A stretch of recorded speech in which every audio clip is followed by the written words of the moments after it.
Hello there everyone, welcome to Nightmare Narratives. I am your storyteller and I'm here to guide you tonight. I know many of you use these videos to drift off to sleep, so before we begin, take a moment to like this video and subscribe to our channel. I'm always curious, where are you watching from and what time is it in your part of the world? Now, find your cozy spot and relax. My name is Samuel Ironwood, and I need to tell you about something that happened in the winter of 1979. Something that changed everything I thought I knew about the world. I was 44 years old then, working as a ranger in Algonquin Provincial Park, up in Ontario. Been doing that job for 18 years, and I was good at it. Really good. I taught winter survival training to new rangers, and in all that time, I never lost a single trainee. Not one. My dad was Ojibwe, and he used to tell me stories about things that lived in the deep woods.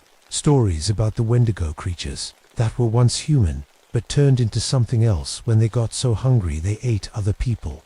I always thought those were just old tales, ways to teach kids not to wander off alone, or to share food when times got tough. Sam, my dad would say, starvation can drive a person to terrible things, but some hungers never stop, even after the feeding.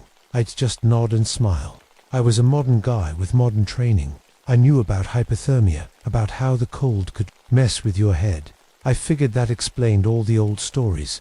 The winter of '79 was the coldest on record. We're talking -40 degrees, wind that could cut through 3 layers of clothing, and snow that fell for days without stopping. Perfect conditions for training new rangers, if you ask me. Nothing teaches you about survival like real survival. I had 8 trainees that year, good kids, mostly, fresh out of school, eager to learn. There was Maria Santos, who'd been a teacher before deciding she wanted to work outdoors. Pete Mitchell, a big guy from Toronto who thought he was tough, until he met his first real blizzard. The others, well, their names don't matter much now. We set up our training camp about 60 miles from the nearest town, right on the shore of Canoe Lake. Beautiful spot in the summer, but in January it was just miles and miles of frozen white. The lake was solid ice, thick enough to drive a truck. On the trees stood like black skeletons against the snow, and the only sounds were wind and the crack of ice settling. Our camp was simple, a main lodge with a big fireplace, a couple of smaller cabins, and a supply shed. We had generators for power, propane for heat, and enough food to last 2 weeks. Standard setup for winter training. The first few days went normal. I taught them how to read weather signs, how to build emergency shelters, how to find water when everything's frozen. Basic stuff, but it could save your life out there. Then the radio went dead.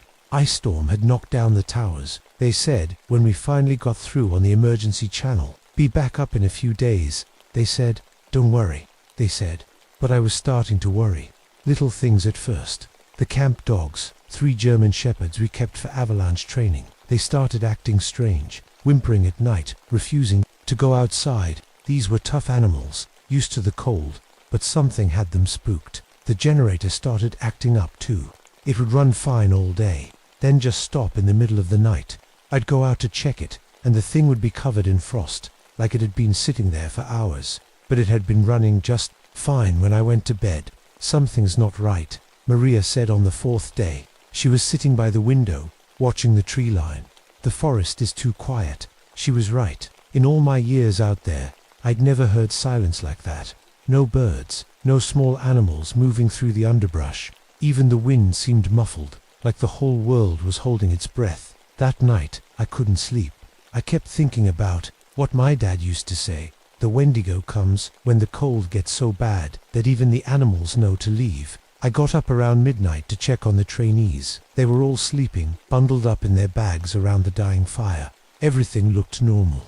But when I stepped outside to check the generator, I saw something that made my blood freeze. Footprints in the snow, but not human footprints. These were huge, maybe 16 inches long, with what looked like claw marks at the front. They started at the tree line and came right up to our supply shed. Then they just ... stopped. I followed them with my flashlight, but they didn't continue anywhere. It was like whatever made them had just vanished into thin air. I told myself it was probably just a bear. We had black bears in the area, and sometimes they didn't hibernate if the winter started to warm. But I'd seen bear tracks before, And these were different. Too long, too narrow. And bears don't usually walk on two legs. I checked the supply shed. The door was still locked. Everything looked normal. But there was a smell inside. Something rotten and sweet. Like meat that had gone bad. I figured maybe some of the canned goods had gotten damaged by the cold. The next morning, I decided to take the trainees out for a long-distance exercise. Get them moving. Get their blood flowing. Sometimes the best way to handle weird feelings is to stay busy. We hiked about 5 miles out to an old logging camp. A place that had been abandoned since the 1800s. Just some rotting buildings and rusted equipment. But it was good for teaching them how to use old structures for shelter. Pete found the bones. He was poking around in what used to be the camp kitchen when he started yelling. We all came running, and there he was, standing over a pile of human bones. Old ones, yellowed with age. But they weren't just scattered around like you'd expect from someone who died natural. They were arranged, lined up neat and tidy, like someone had been saving them. And they were cracked open, every single one, like something had been sucking out the marrow. Could be old logging accident, I said, but my voice sounded shaky even to me. Lots of men died in these camps back in the day. Maria picked up one of the bones, a leg bone, thick and heavy. Sam, she said quietly, look at this. There were teeth marks on it, human teeth marks. But the gouges were too deep, too wide. Like whoever did the biting had a jaw that could unhinge like a snake's. That's when I knew we were in trouble. We got back to camp just as the sun was setting. The whole hike back, nobody talked much. The trainees were spooked by what we'd found, and I didn't blame them. I was spooked too, but I was also thinking. My dad's stories didn't seem so silly anymore. Stories about people who got so hungry, they ate their own kind, then couldn't stop eating. Stories about things that looked like people but weren't people anymore. Hey, Sam, Pete called out as we approached the camp. Why is the supply shed door open? I looked where he was pointing. The shed door was hanging wide, moving back and forth in the wind. I know I'd locked it that morning. I always lock it. Stay here, I told the group. Maria, you're in charge. Get everyone inside the lodge and start a fire. I walked over to the shed with my flashlight. The lock was still there, but it had been twisted open like someone had grabbed it with their bare hands and just pulled until it broke. The metal was bent and torn, edges sharp as razors. Inside, most of our food was gone, not taken, eaten. Right there in the shed, empty cans scattered around, their contents gone. Bags of flour torn open and licked clean. Even some of the freeze stuff had been opened and devoured. But that wasn't the worst part. The worst part was what I found in the corner. A pile of human waste, fresh, still warm in the cold air. But it was full of things that shouldn't be there. Bits of metal from the can lids, pieces of plastic wrapping, things that would kill a normal person to eat, and bones. Small ones, like from birds or squirrels, all cracked and split. I backed out of that shed so fast I nearly tripped over my own feet. We need to radio for help. I told Maria when I got back to the lodge, right now. But the radio was dead. Not just quiet, dead. When we opened it up, the insides were covered in ice, like someone had breathed on it with breath so cold it froze the electronics solid. What's going on, Sam? Asked one of the younger trainees. Jenny, I think her name was. She was barely 20, fresh out of college. You look like you've seen a ghost. I almost laughed. A ghost would have been easier to handle. That night, we all stayed in the main lodge.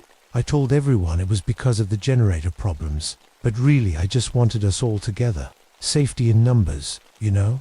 We played cards for a while, told stories. I tried to keep things normal, but I could see the fear in their eyes. They knew something was wrong. Around 10 o'clock, we heard it for the first time, a howling, but not like any animal I'd ever heard. It started low, like a wolf, then climbed higher and higher until it sounded almost human, almost like screaming. Coyotes, I said quickly.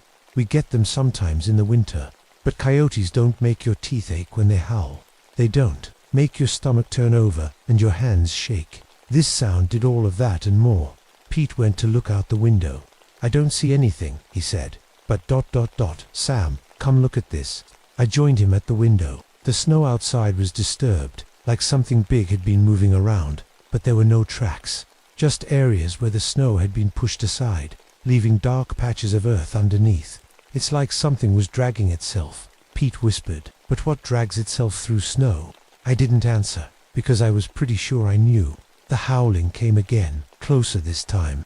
It seemed to come from right outside the lodge, but when I looked out, there was nothing there. Just empty snow, and black trees, everyone away from the windows. I said, now. We moved to the center of the room, around the fire. I tried to think of what my dad would do. He'd dealt with things like this before, back when he was young. He'd told me stories about hunters who went into the deep woods and came back changed, about families who disappeared in the winter and were found in the spring, scattered around their cabins like they'd been feeding on each other. Sam, Maria said quietly, you know what this is, don't you? I looked at her. She was smart, had done her research on local folklore before coming. Up here, what do you think it is, Wendigo? She said. That's what the Ojibwe call it, a cannibal spirit, something that was human once, but turned into something else. The younger trainees looked at us like we were crazy. Come on, Jenny said. You're trying to scare us. But then we heard something that made everyone go quiet. Scratching, long, slow scratches against the outside wall of the lodge, like fingernails on wood, but deeper, stronger. The sound went on, moving around the building like whatever was making it was circling us. It's just a bear, Pete said, but his voice was shaking. Bears scratch at cabins sometimes. The scratching stopped. For a moment, everything was quiet, except for the crackling of the fire. Then something hit the wall so hard the whole lodge shook. Pictures fell off the walls, and the fire flickered. We all jumped, and Jenny started crying. What was that? She whispered. I didn't know, but I was starting to understand that we were dealing with something that had once been human, but wasn't anymore. Something that had gotten so hungry it had eaten its own kind, and now it couldn't stop. Something that was hunting us.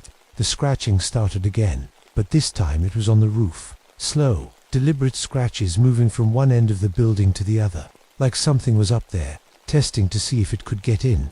Everyone stayed calm, I said, but I was grabbing the rifle from the gun rack. We're going to be okay. But deep down, I wasn't sure we were. Deep down, I was starting to think that maybe my dad's stories were more than just stories. Maybe they were warnings, and maybe I should have listened.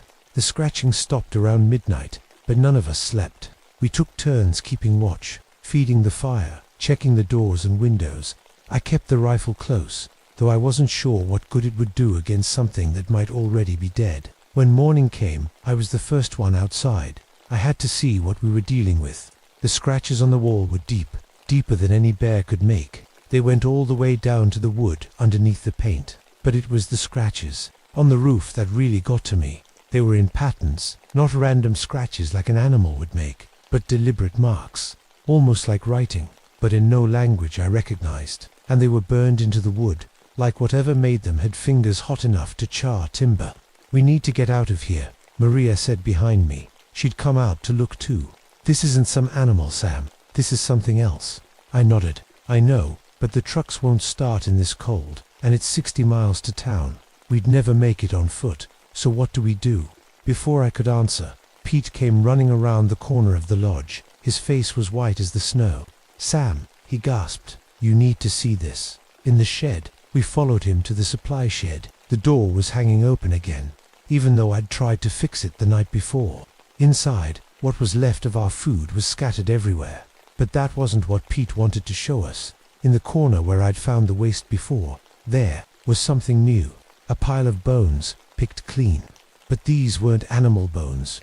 They were human. Small ones, finger bones, pieces of ribs. Fresh ones, with bits of flesh still clinging to them. Where did these come from? Maria whispered. I didn't want to think about the answer, but I had to ask the question. Pete, where's Jenny? Pete's face went even whiter. I thought she was with you. We ran back to the lodge, calling Jenny's name. The other trainees were awake now, looking around confused. But Jenny's sleeping bag was empty. Her boots were gone. Her coat was gone. Maybe she went to the bathroom, one of the others suggested. But I knew better. I could feel it in my bones. She wasn't coming back. We found her an hour later, about 100 yards from the lodge, or what was left of her. She was spread out in the snow like she'd been arranged that way. Her arms and legs were in neat lines, her head placed carefully at the top. But she'd been opened, cleaned out, like something had been feeding on her from the inside. The strange thing was, there was no blood in the snow around her, not a drop. Like whatever had done this had been very careful not to waste anything. "We need to get out of here," Pete said. He was shaking so hard he could barely stand. "We need to leave right now." "Where can we go?" I asked. "It's 60 miles to town, and it's getting colder." "I don't care," Pete said. "We can't stay here." But Maria was looking at something in the snow near Jenny's body. "Sam," she said quietly, "look at this. More footprints. The same huge ones I'd seen before, but these were clearer. I could see the shape of them now. They were almost human, but wrong. Too long, too narrow, and instead of toes, there were claws. The prints led from Jenny's body back toward the forest, but they didn't go in a straight line. They wandered back and forth, like whatever made them had been dancing. "It's playing with us," Maria said. "This thing, whatever it is, it's not just hunting, it's having fun." That afternoon, we tried to make the trucks work. We had 2 old pickups that we used for supplies, but the cold had killed their batteries. We tried jumping them. We tried everything.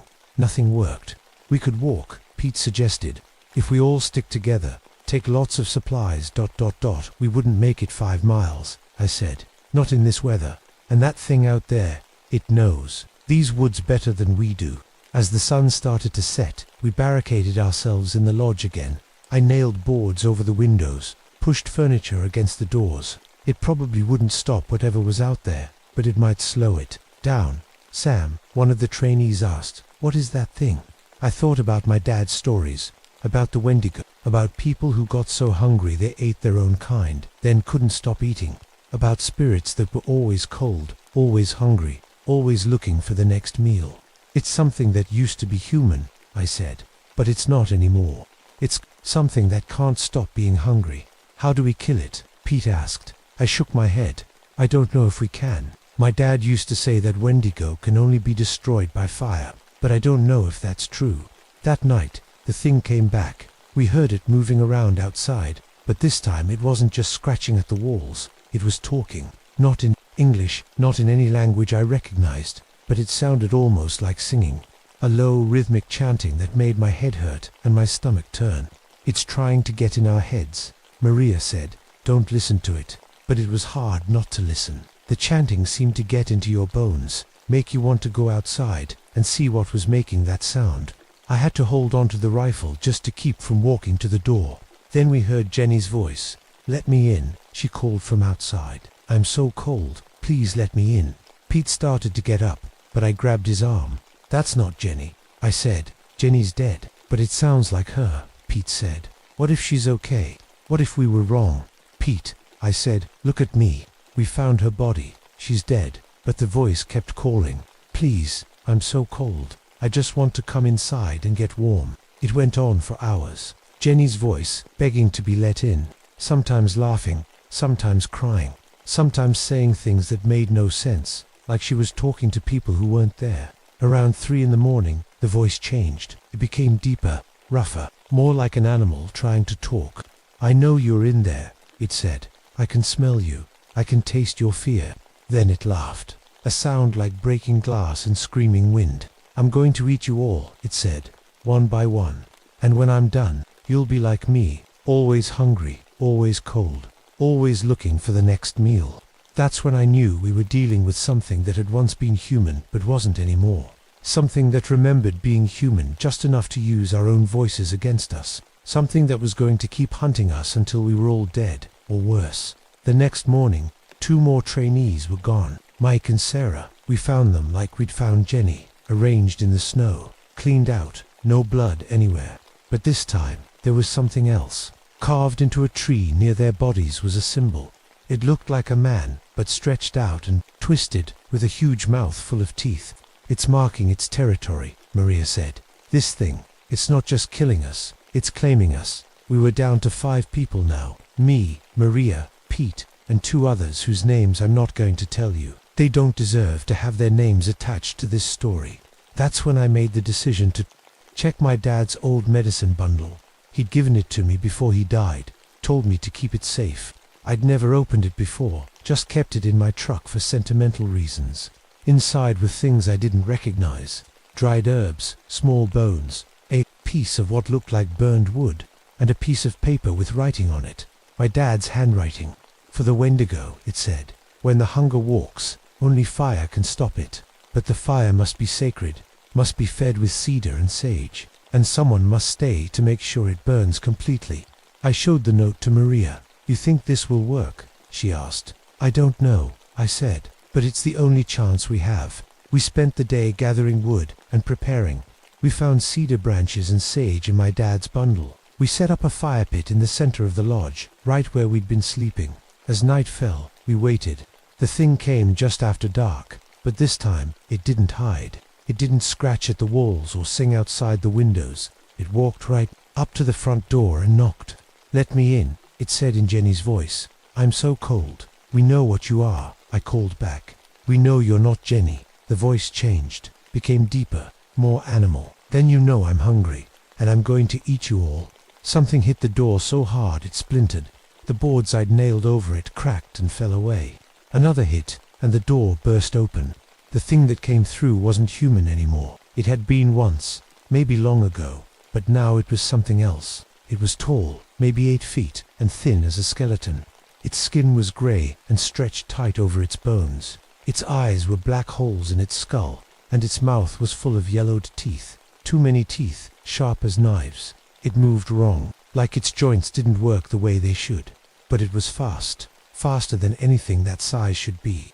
"I can smell your fear," it said, and its voice was like grinding bones. "I can taste your desperation." One of the trainees screamed and ran for the back door. The thing moved like lightning, crossing the room in one impossible leap. We heard the trainee scream once, then nothing. "Light the fire," I yelled to Maria. "Now." She threw a match into the pile of cedar and sage. It caught immediately, burning with a strange blue flame that seemed to hurt the thing's eyes. The Wendigo hissed and backed away from the fire. "You cannot stop the hunger," it said. "The hunger is eternal." But the fire was working. The thing seemed smaller now, less solid, like the flames were burning away whatever was keeping it together. "Someone has to stay," I said, remembering my dad's note. "Someone has to make sure it burns completely." "I'll do it," Maria said. "I started this fire. I'll finish it." "No," I said. "This is my job, my responsibility." But Maria was already moving. She grabbed a burning branch from the fire and threw it at the Wendigo. It hit the thing square in the chest, and it screamed, a sound like all the hunger and cold and pain in the world. The Wendigo grabbed Maria, its claws digging into her shoulders. But instead of trying to get away, she held on. She pulled the thing closer to the fire, even as it was tearing at her. "Burn it all," she yelled. "Burn the whole place down." I understood. I grabbed more branches from the fire and threw them around the room. The old wood caught quickly, and soon the whole lodge was burning. The Wendigo was burning too. Its grey skin was peeling away, showing something even worse underneath. But it was also getting smaller, weaker. The flames were destroying it. "The hunger dies," it whispered as the fire consumed it. "But the cold remains. The cold always remains." Maria was burning too. The thing's claws had torn her up bad, and she was too close to the fire. But she was still holding on, still making sure the Wendigo couldn't escape. "Get out," she yelled to me. "Get out now." I grabbed Pete and the other trainee and we ran. Behind us, the lodge was an inferno. We could hear the Wendigo screaming as it burned, a sound that went on until the roof collapsed. We made it to the truck and somehow got it started. The cold had broken just enough for the engine to turn over. We drove through the night, not stopping until we reached town. When the authorities went back to investigate, they found the lodge burned to the ground. They found the bodies of the missing trainees, or what was left of them. They said it was a tragic accident, generator malfunction, fire, people trapped inside. They never found Maria's body. They never found anything that looked like the Wendigo. The official report said 4 people died in a fire and 3 survived. Just a terrible accident in a cold winter. But I know the truth, and I know that Maria died a hero, making sure that thing couldn't hurt anyone else. That was 45 years ago. I'm an old man now, and I've never talked about what really happened up there. Never told anyone about the Wendigo, about what we faced, about what Maria did, until now. I quit the ranger service after that. Couldn't go back into the deep woods, couldn't teach survival anymore. Instead, I became what my father had been, a traditional healer, someone who knows the old ways and the old dangers. Because the Wendigo isn't gone, it's never gone. Every winter, there are reports. People missing in the northern woods. Hunters who go out and never come back. Families who disappear from their cabins, leaving behind only scattered bones and strange marks in the snow. The authorities always find explanations. Bear attacks, equipment failures, exposure. They never want to consider that there might be something else out there. Something that was human once, but isn't anymore. I've been back to that area a few times over the years. The lodge was never rebuilt. The land is still there, still empty. But sometimes, on the coldest nights, you can see a blue light flickering where the lodge used to be. Local people say it's just swamp gas, but I know better. It's Maria's fire, still burning, still keeping the Wendigo away. Pete moved south after what happened. Last I heard, he was working in an office somewhere warm, never going camping again. Can't say I blame him. The other trainee who survived, well, I won't say his name, but he's never been the same. Spends his winters in Mexico now. Says he can't stand the cold anymore. I understand. The cold gets into your bones after something like that. The memory of being hunted, of being prey, that never really goes away. But someone has to remember. Someone has to know the truth about what's out there in the deep woods. Someone has to be ready for the next time the Wendigo comes calling. Because it will come. It always does. The old stories exist for a reason. They're not just tales to scare children or explain away the unexplained. They're warnings, reminders that there are things in this world that are older and hungrier than we can imagine. So if you ever find yourself in the northern woods in winter, if you're ever cut off from civilization when the cold gets bad, remember this story. Remember what happened to us. And remember the most important rule. Never eat anything you find in the deep woods. No matter how hungry you get, no matter how desperate you become. Because some hungers can never be satisfied. Some hungers never die. They just wait in the cold, patient as winter itself, for the next person who gets hungry enough to make the terrible choice. The Wendigo is still out there, still hunting, still hungry, and it's waiting for you. My name is Samuel Ironwood, and this is what happened to me in the winter of 1979. I'm telling you this story because someone needs to know, someone needs to remember, because the hunger that walks is never truly gone. It's just waiting for the next cold winter. The next desperate person, the next meal.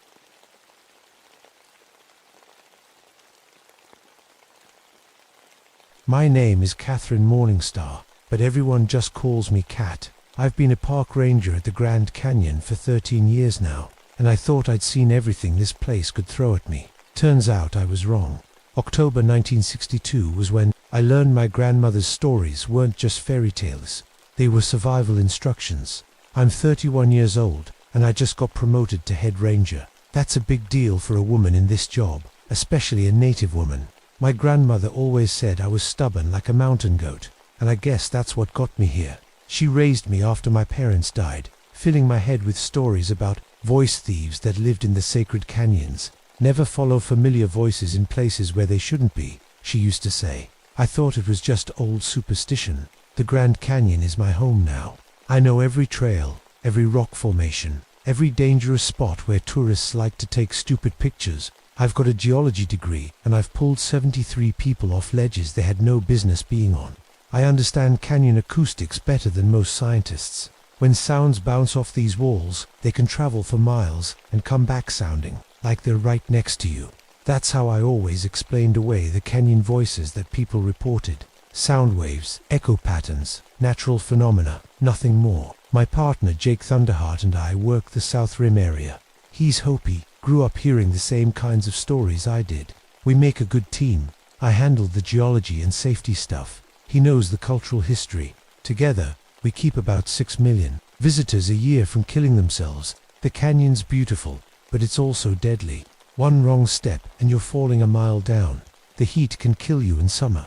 The cold can freeze you in winter, and if you get hurt down there, it takes 45 minutes for help to reach you. That's if the radios work, which they don't always do in the deep parts. October was supposed to be easy. Tourist season was winding down. Weather was nice. Just routine patrols, and maybe a few lost hikers. Then the newlyweds showed up at my office. "Ma'am, you're gonna think we're crazy," the young man said. His name was David, and his wife was Sarah. They'd been married 3 days, and were honeymooning at the canyon. "But we heard something down there that ain't right." I poured them coffee and got out my incident report forms. What kind of something?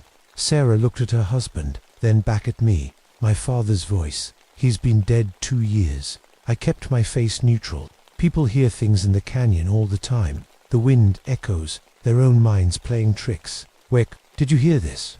About a mile down Bright Angel Trail, David said. We were taking pictures when Sarah just stopped. Said she heard her dad calling her name. I followed the voice, Sarah whispered. It led me off the trail to this cave I swear wasn't there before. David had to pull me back. I wrote down the details, but I wasn't too worried. Grief makes people hear things. The canyon's full of hidden caves and strange echoes. Did you see anything unusual? Any other hikers? That's the thing, David said. We went back with our camera to prove we were imagining it. Found the cave again, but ... double quotes. He handed me a photograph.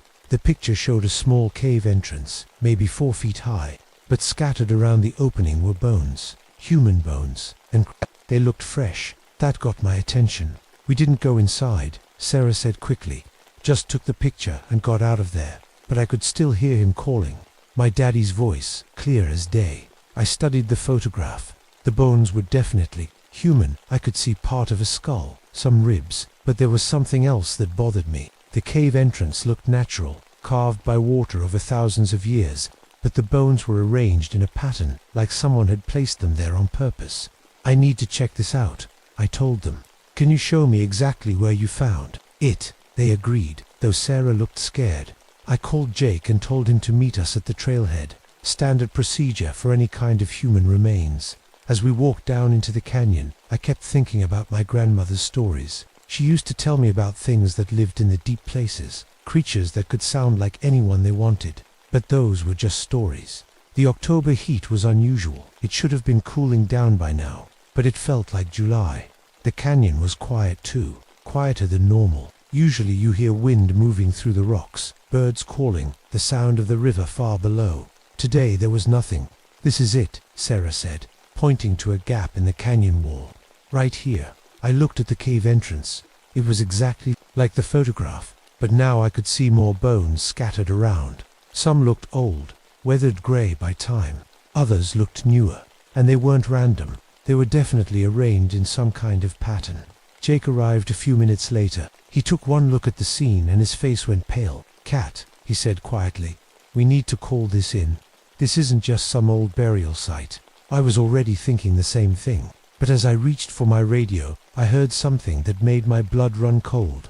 My own voice, calling for help from somewhere deep inside the cave. The sound of my own voice echoing from that cave froze me solid. It was definitely my voice, same accent, same tone, even the same way I pronounce my words. But I was standing right there, mouth shut, not making a sound. Did you hear that?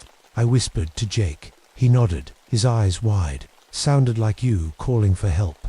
David and Sarah were looking at us like we'd lost our minds. We didn't hear anything, David said. That's when I realized something was very wrong. The voice had been clear as day to Jake and me, but the tourists hadn't heard it at all. That wasn't how echoes worked. Sound doesn't pick and choose who hears it. I tried my radio.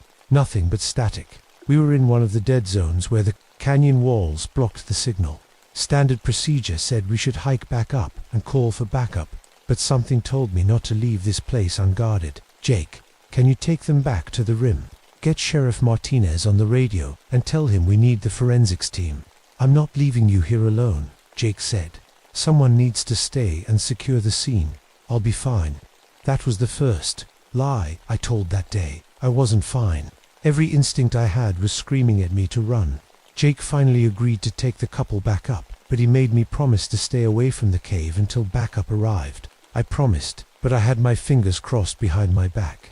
Something about this whole situation felt personal, like it was meant for me specifically.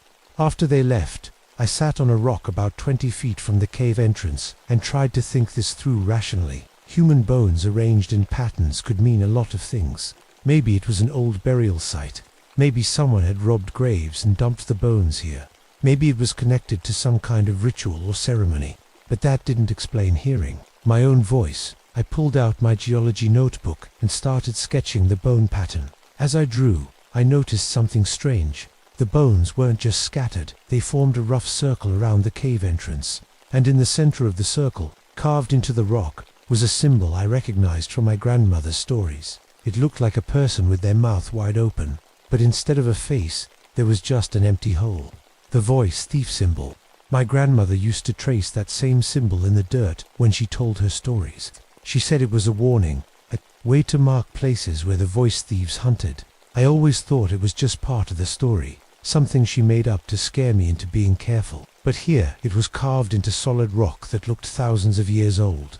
I was so focused on the symbol that I almost didn't notice when the bones started moving.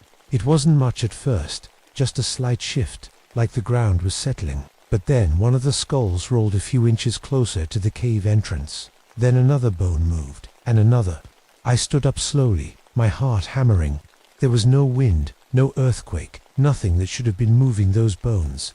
But they kept shifting, sliding across the rock, like they were being pulled by invisible strings. That's when I heard the voice again. My voice, but not quite right.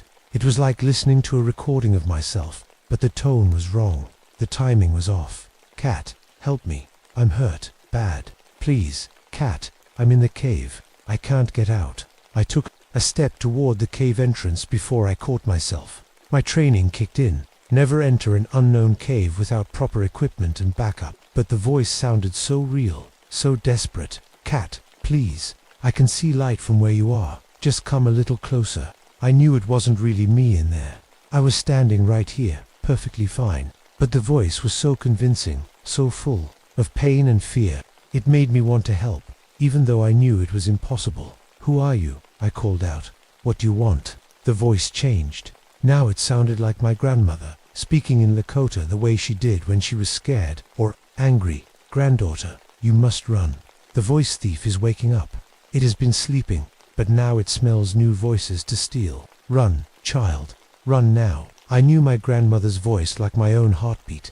She'd been dead for 5 years, but that was definitely her speaking. Same accent, same words she used to call me. But how was that possible? I took another step toward the cave, then stopped. In the shadows just inside the entrance, I could see something moving, something big, taller than a person, with skin that looked like canyon rock and eyes that glowed faintly in the darkness, and it was watching me. The thing moved closer to the cave entrance, and I got a better look at it. It was maybe 9 feet tall, with long arms and legs that looked like they were made of red sandstone. Its face was almost human, but wrong somehow, and across its chest I could see what looked like other faces, dozens of them, all with their mouths open like they were screaming. Don't be afraid, it said in my grandmother's voice. I have been waiting for you to come home. That's when I ran. I scrambled up the rocks as fast as I could, trying to get back to the main trail. Behind me, I could hear the thing following, not footsteps exactly, but the sound of rock grinding against rock, like stone sliding down a cliff face. When I finally reached the trail, I turned back to look. The cave entrance was empty. The bones were gone. Even the symbol carved into the rock had disappeared, like it had never been there at all. But I could still hear voices calling from down in the canyon. My voice, my grandmother's voice, and others I didn't recognize. All of them calling my name, begging me to come back. I hiked back to the rim as fast as I could, but I knew I'd have to go back. Whatever was in that cave, it wasn't done with me yet. And somehow, I didn't think backup was going to be enough to stop it. When I got back to the ranger station, Jake was waiting for me with Sheriff Martinez and 2 deputies. Did you find anything? Martinez asked. I looked at Jake, then back at the sheriff. How could I explain what I'd seen without sounding crazy? The cave was empty, I said. False alarm. It was the second lie I told that day. But I had a feeling it wouldn't be the last. That night, I couldn't sleep. Every time I closed my eyes, I heard those voices calling from the canyon. My voice, my grandmother's voice, and others I was starting to recognize. People I'd rescued over the years, people I'd known growing up, even people I'd seen in old photographs. I got up around 3 in the morning and drove out to the rim. I told myself I was just checking on things, making sure no night hikers had gotten into trouble. But really, I needed to see if what happened earlier was real. The canyon was beautiful. In the moonlight, all silver and shadow. Usually it made me feel peaceful, but tonight it felt wrong. Too quiet, like the whole place was holding its breath. I was standing at the rim when I heard my own voice calling from down below. Cat, where are you? I've been looking everywhere for you. I knew I should ignore it, but I couldn't help myself. I leaned over the edge and called back. I'm right here. What do you want? There was a pause, then my voice again, closer now. I want to show you something. Something grandmother left for you. That got my attention. I looked down and saw a light moving along the canyon floor, like someone carrying a flashlight. But the light was wrong, too bright, too white, and it didn't bob around like a person walking would make it do. Come down, my voice called. It's safe. I found the old trail, the one grandmother used to take when she was young. I actually took a step toward the trail before I caught myself. There was no old trail. My grandmother had never been to the Grand Canyon. She lived her whole life in South Dakota, 600 miles away from here. But the voice was so convincing, so familiar. It knew things about my grandmother that nobody else could know. I went back to my truck and tried to radio Jake, but all I got was static.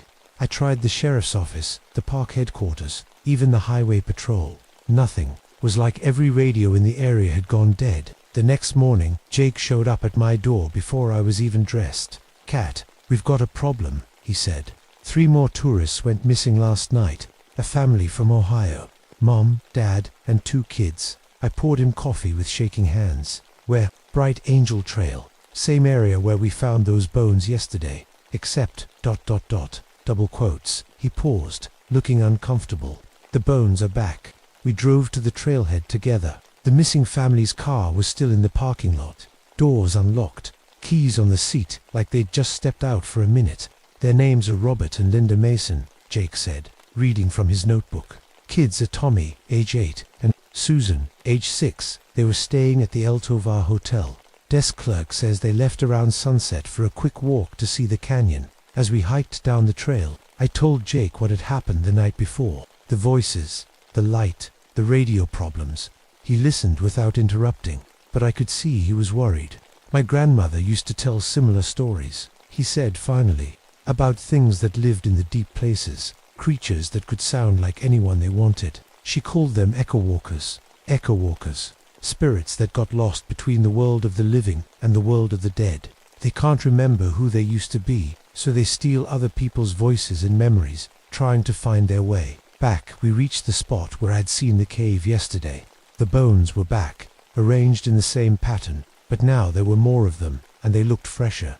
Jake, I said quietly, look at the skull on the left. He looked, and his face went pale. The skull was small, child-sized, and it was wearing a bright red baseball cap, just like the one Tommy Mason had been wearing in the family photo we'd been given. We need to call this in, Jake said. With what? The radios don't work down here. Then we go back up, and Cat. The voice came from inside the cave, a child's voice, scared and crying. Cat, help us. We're stuck in here and we can't get out. I knew that voice. It was Tommy Mason, the 8-year-old boy who'd gone missing. Please, another voice, also a child. It's dark and we're scared. That was Susan, the 6-year-old sister.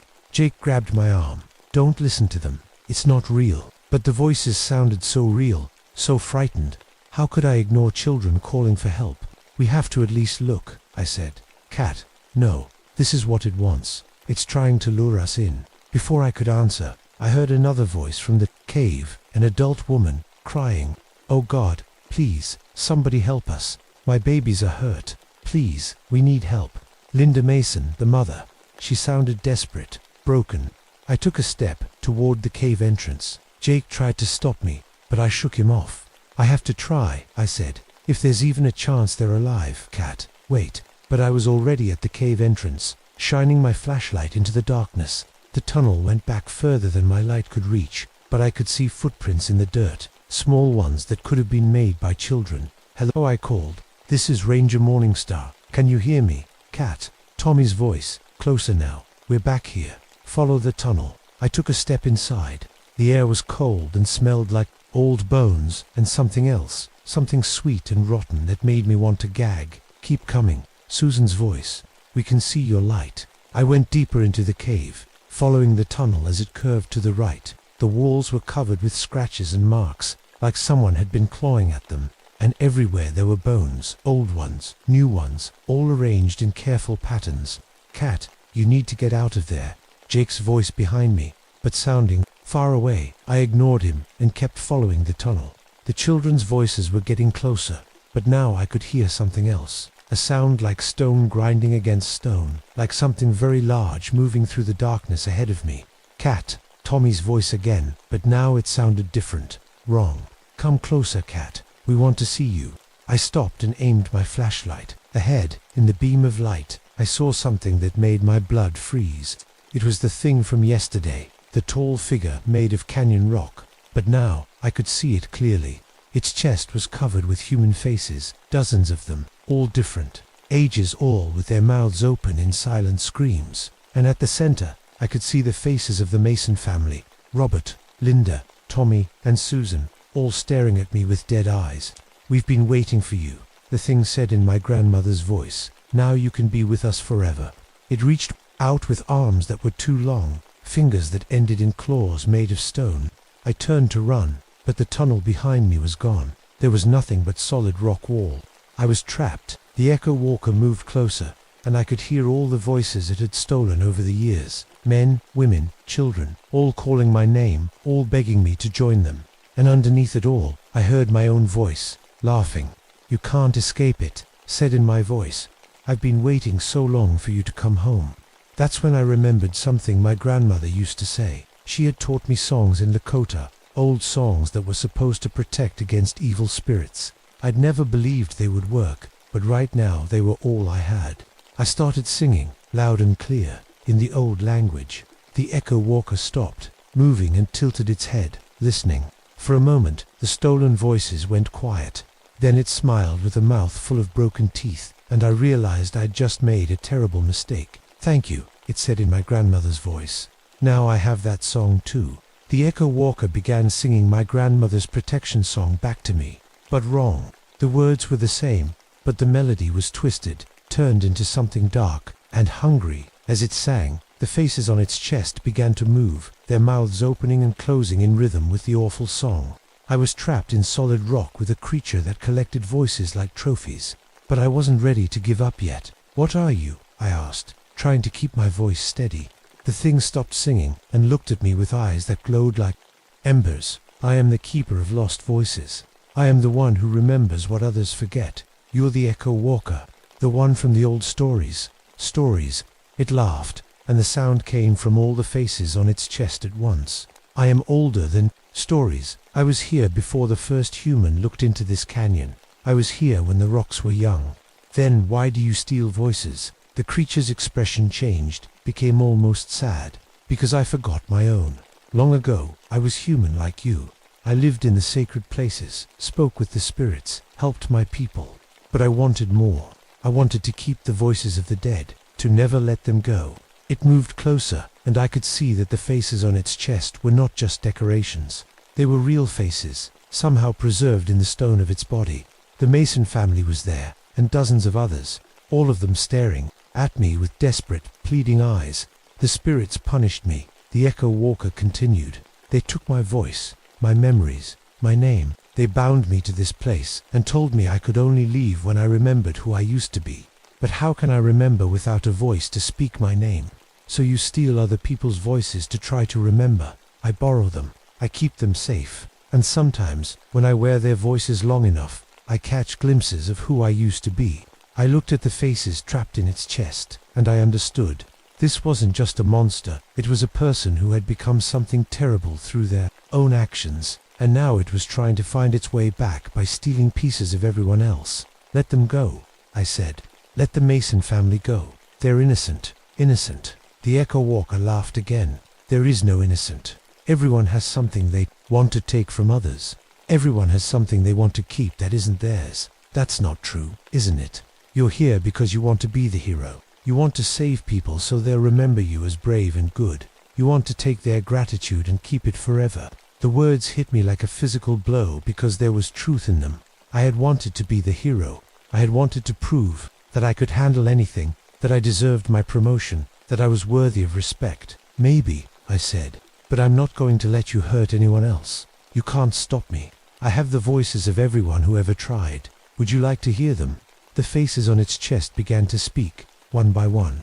rangers, sheriffs, tribal warriors, all telling me how they had tried to stop the Echo Walker and failed. Their voices mixed together into a chorus of defeat and despair. But as I listened, I heard something else. A pattern in the voices, a rhythm that sounded familiar. It was the same rhythm as the protection song my grandmother had taught me, but inverted, like a reflection in dark water. That's when I understood. The Echo Walker wasn't just stealing voices, it was collecting them because it needed them to maintain its power. And if I could disrupt that pattern, maybe I could weaken it. I started singing again, but this time I sang a different song. A children's song my grandmother had taught me, simple and pure. The Echo Walker tried to copy it, but the song was too innocent, too joyful.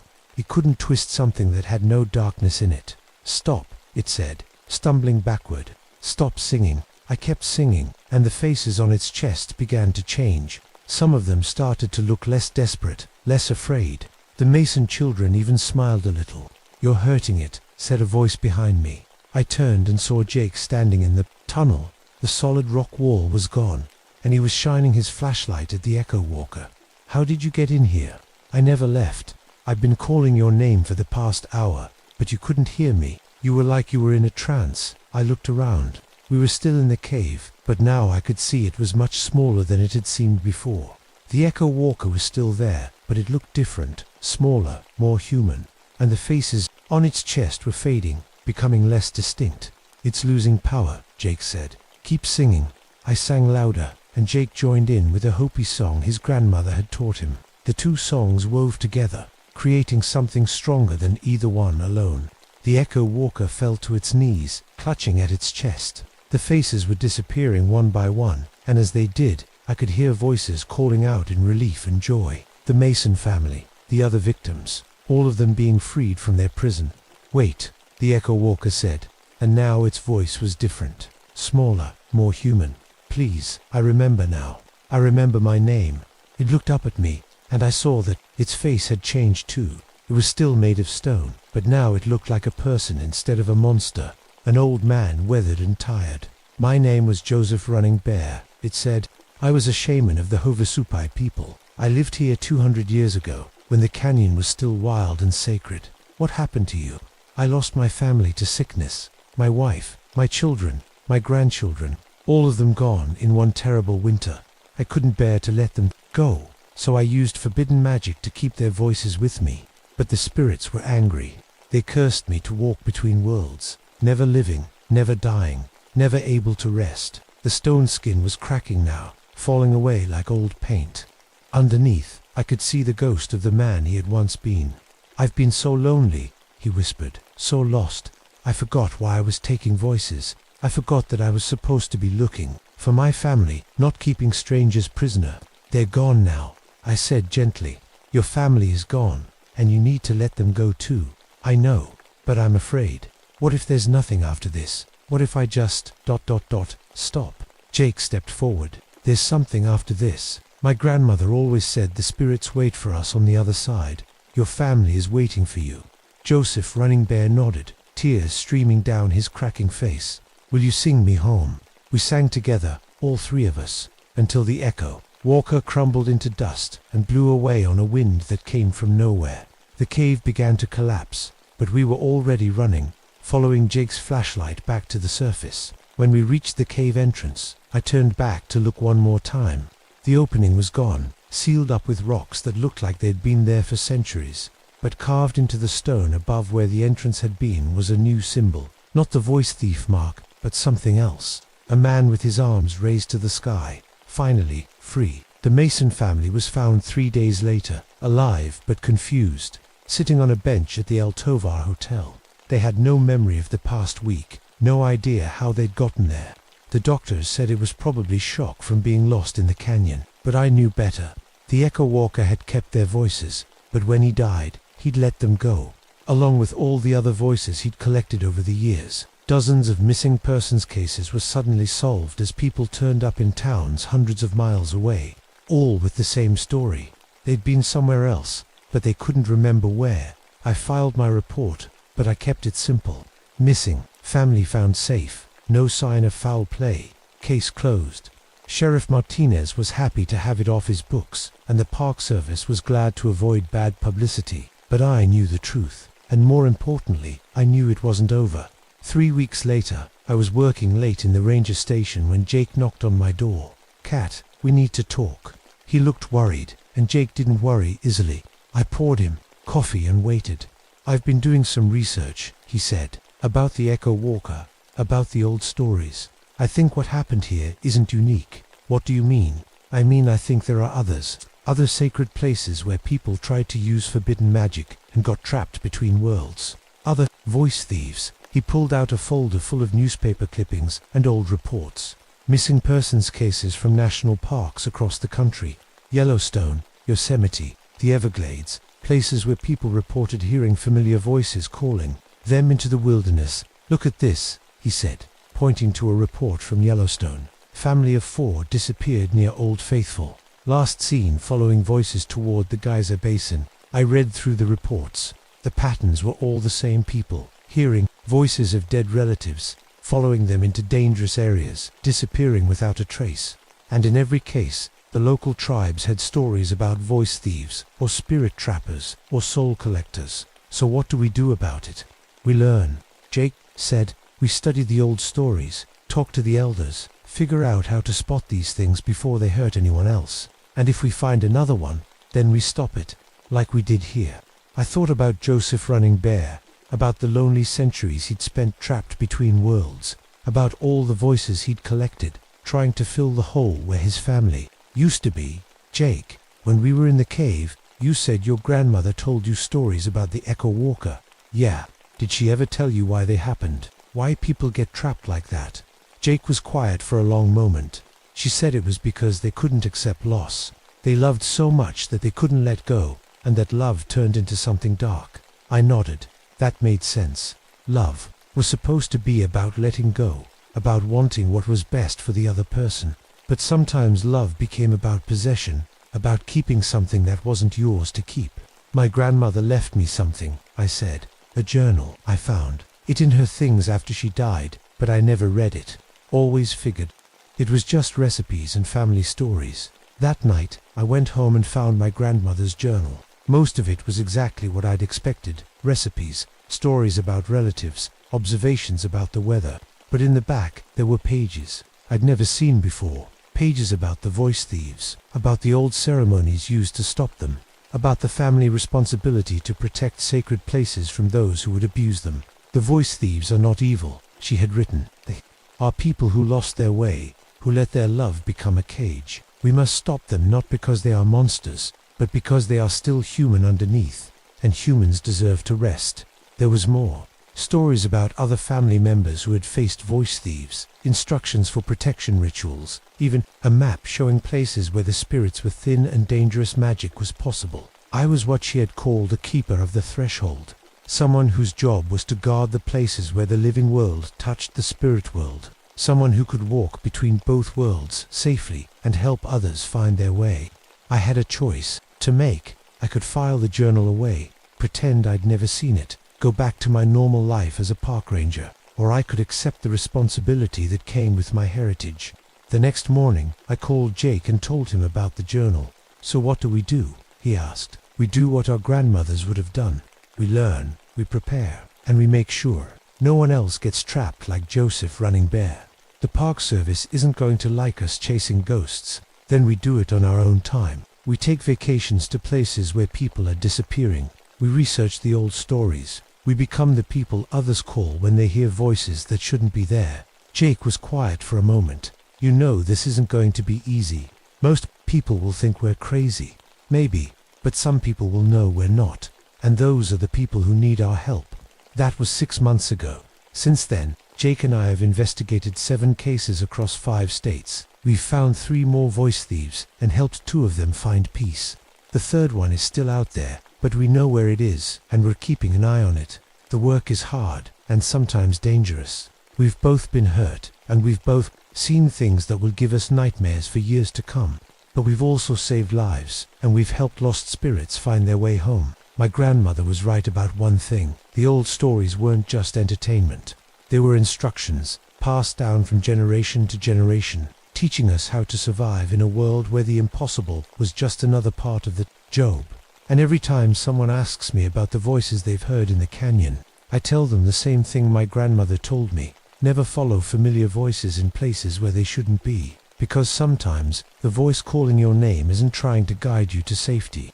Sometimes it's trying to add your voice to its collection, and sometimes the only way to save someone is to help them remember that love means letting go. The Grand Canyon is beautiful, but it's also dangerous. It's a place where the living world and the spirit world touch, where impossible things can happen if you're not careful. If you ever visit, enjoy the view, take pictures, hike the trails, but remember, if you hear someone calling your name from the depths of the canyon, someone who couldn't possibly be there, don't follow that voice. Find a ranger instead. Find someone who knows the old stories. Find someone who can help you get home safely, because the canyon keeps its secrets, but it doesn't have to keep you.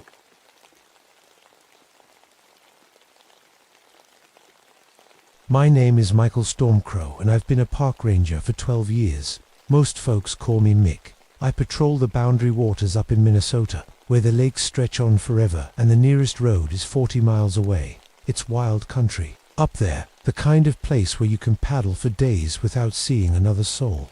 I grew up hearing stories from my grandfather about things that lived in the deep woods. He was a fur trapper back in the day, and he'd tell me about the French voyageurs who came through these waters 200 years ago.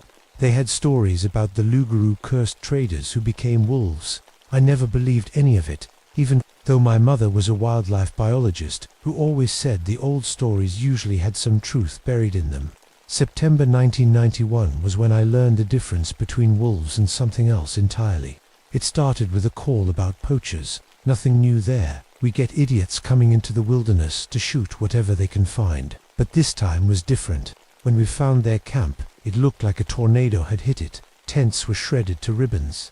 Rifles were bent in half, like someone had twisted them into pretzels. And there was blood everywhere. We found one of the poachers 3 miles away, sitting by a tree. He was alive, but wouldn't talk. Just stared at nothing with these wide, empty eyes. When the medical team finally got him to say something, all he whispered was, "Wolves that walk like men." That should have been my first warning. I was working with Lisa Redwing, another ranger who'd been on the job for about 5 years. She was tough as nails and knew these woods better than anyone. When we saw the destroyed camp, she just shook her head and said it had to be a bear. But I'd seen bear attacks before. Bears don't bend steel rifles in half. The compass in my canoe started acting weird that first day. The needle would spin around like it was drunk, then point in completely wrong directions. Lisa's GPS kept giving us readings that put us miles from where we actually were.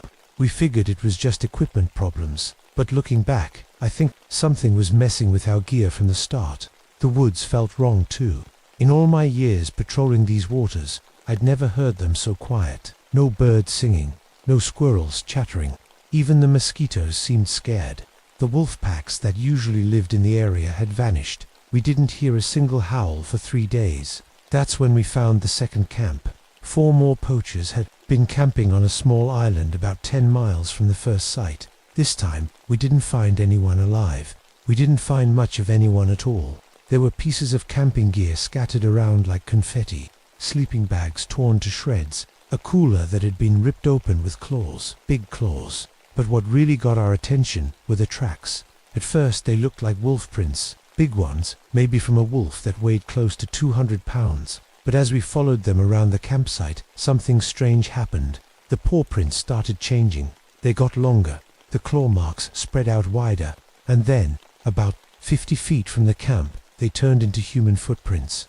"That's impossible," Lisa said, kneeling down to measure them. "Animals don't just change their feet."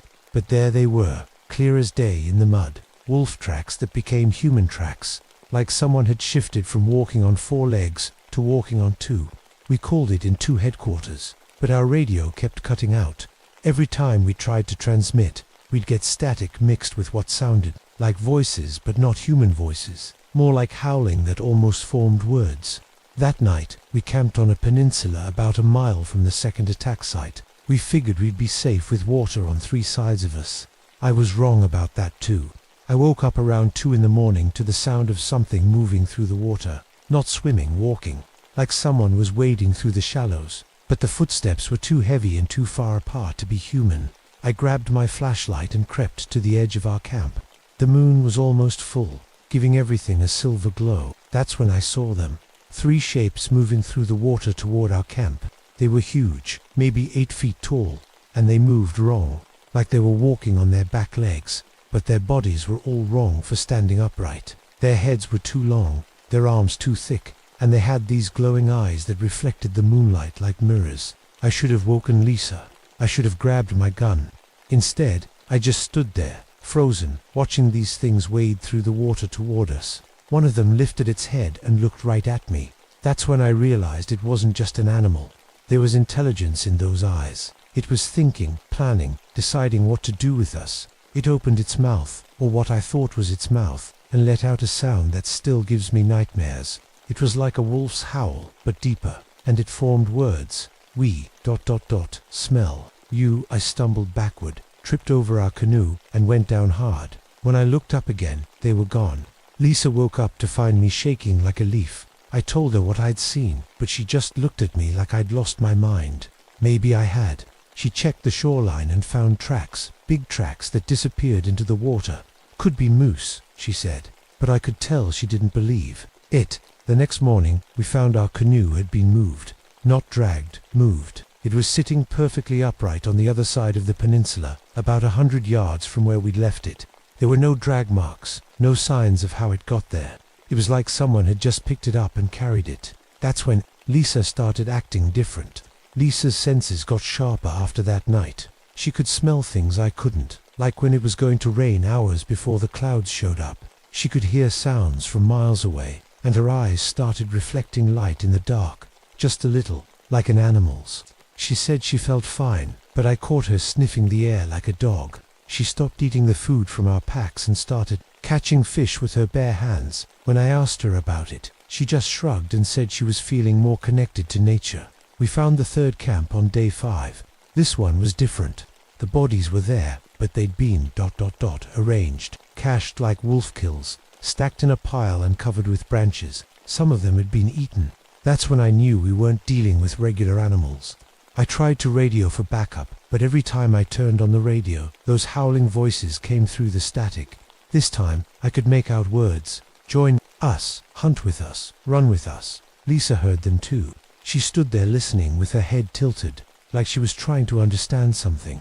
Then she looked at me and said, "They're calling." "Who's calling?" "The pack." We needed help, so we decided to head for the ranger station at the south end of the wilderness area. But every time we tried to leave, we'd end up going in circles. Our compasses spun wildly. The GPS showed us traveling in straight lines, but the sun and stars said we were going in circles. On the 6th night, they came for us. I woke up to find Lisa standing at the edge of our camp, perfectly still. She was looking out at the water, and there were 7 of them standing in the shallows. They were bigger than the ones I'd seen before, and they were waiting. "Lisa," I whispered, but she didn't respond. The biggest one, the leader, I guess, was standing in the center. It had to be 9 feet tall, with a wolf's head on a human body. Its fur was silver gray, and its eyes glowed yellow in the moonlight. It was looking at Lisa like it knew her. It spoke, and its voice was like gravel mixed with wind. "She belongs to us now. The bite has taken hold." That's when I saw the marks on Lisa's neck. For puncture wounds, mostly healed, that I hadn't noticed before. She'd been bitten, and I'd missed it. "The blood calls to blood," the creature continued. "She will run with us when the moon is full. You can join us, or you can feed us. Choose." Lisa turned to look at me, and her eyes were glowing now, bright yellow, like the creature's. She smiled, and I saw that her teeth had gotten sharper. "It's not so bad, Mick," she said. "They're family. They take care of each other." I grabbed my gun and pointed it at the leader. "Stay back." It laughed, actually laughed, and the sound was like breaking glass. Silver bullets. Perhaps did the old stories teach you that? They'd been toying with us. They could have taken us any time they wanted. They were just waiting for Lisa to complete her transformation. I thought about my grandfather's stories, about the French voyageurs and the loup-garou. One of them had been cursed to become a wolf, and he'd passed that curse down through his bloodline. The creature in front of me could be 200 years old. "You understand now," it said. "I am the first. I am the father of this pack. Your friend carries my mark.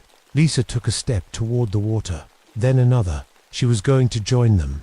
That's when I remembered something else my grandfather had told me, about silver and sacred things, about how some curses could be broken, but only with a terrible price. I had exactly one chance to save Lisa, and it would probably get us both killed. Earlier that day, I'd visited an old Ojibwe elder who lived on the edge of the wilderness. He'd given me bullets blessed with silver and sacred tobacco. He'd also given me a pouch of blessed salt and told me to use it to make a protective circle, but only if you're willing to sacrifice everything. He'd warned. Now I knew what he meant. Lisa was already knee-deep in the water, walking toward the pack. The leader was calling to her in a voice that sounded like wind. Through trees, the other 6 were spreading out, surrounding our camp. I poured the blessed salt in a circle around myself and loaded the silver bullets into my gun. The moment the salt hit the ground, the creatures stopped moving. They could smell what it was. Clever, the leader said. But circles can be broken, and you cannot stay there forever. Lisa, I shouted, you're still human. You can still choose. She stopped walking and turned to look at me. For just a moment, I saw her real self in those glowing eyes. The Lisa I'd worked with for 5 years. The Lisa who'd taught me how to read animal tracks and identify bird calls. I'm sorry, Mick, she said, but they're right. I don't belong with humans anymore. The pack leader lifted its head and howled. The sound was like nothing I'd ever heard. Part wolf, part human scream, part something else entirely. The other 6 joined in, and their voices harmonized in a way that made my bones ache. Lisa threw back her head and howled with them, but as she did, her body started changing. Her back arched, her arms stretched, her face pushed out into a muzzle. In less than a minute, she'd become one of them. But something went wrong. Lisa's transformation wasn't complete. She was caught between human and wolf, and the change was tearing her apart. She collapsed in the water, writhing in pain. The pack leader snarled and stepped toward my salt circle. You did this. You prevented her full transformation. Now she suffers. Then let me help her, I said. Break the circle. Join us. Take the bite willingly, and I will ease her pain. I looked at Lisa, thrashing in the shallow water. She was dying, and it was because of me, because I'd interfered with something I didn't understand. But I also knew that if I left the circle, the pack would kill me and add Lisa to their numbers. More people would die.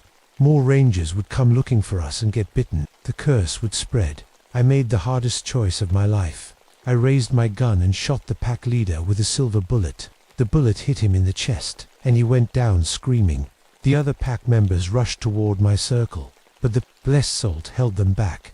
They clawed at the air just inches from my face, but they couldn't cross the line. The leader wasn't dead, but he was hurt bad. Silver was poison to him. He crawled toward the water, leaving a trail of black blood. Lisa saw what I'd done. With tremendous effort, she pulled herself to her feet. She was still half transformed, still in pain, but she was fighting it, fighting to stay human. Thank you, she said, her voice distorted by the changes to her throat. Now run. She threw herself at the pack leader, using the last of her human will to tackle him into deeper water. The other 6 creatures dove in after them, and the lake exploded in a chaos of splashing and howling. I broke the salt circle and ran for my canoe. Behind me, I could hear Lisa screaming, but I couldn't tell if it was from pain or fury. I paddled, like my life depended on it, which it did. I made it about a mile before the sounds from the lake stopped. When I looked back, the water was still and quiet. There was no sign of Lisa or the pack. The sun was starting to rise, and I'd learned something important. Whatever those creatures were, they didn't like daylight. I found their den 2 days later, guided by the smell of death and the clouds of flies. It was a cave system on a small island, hidden behind a waterfall. The bodies of the missing poachers were there, along with bones that looked much older. Some of them might have been French voyageurs from 200 years ago. I poured gasoline throughout the cave and lit it on fire.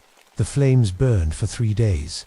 When the smoke finally cleared, there was nothing left but ash and melted rock. The official report listed Lisa as killed by a bear attack. They transferred me to a different park, saying I needed time to recover from the trauma. I never told anyone what really happened. Who would believe me? But I kept watching the news.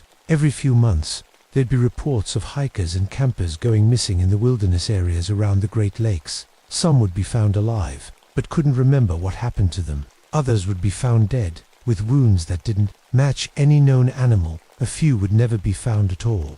The thing is, I never killed the pack leader. I hurt him, but I didn't kill him. And there were others. Lisa mentioned that there were packs in other areas.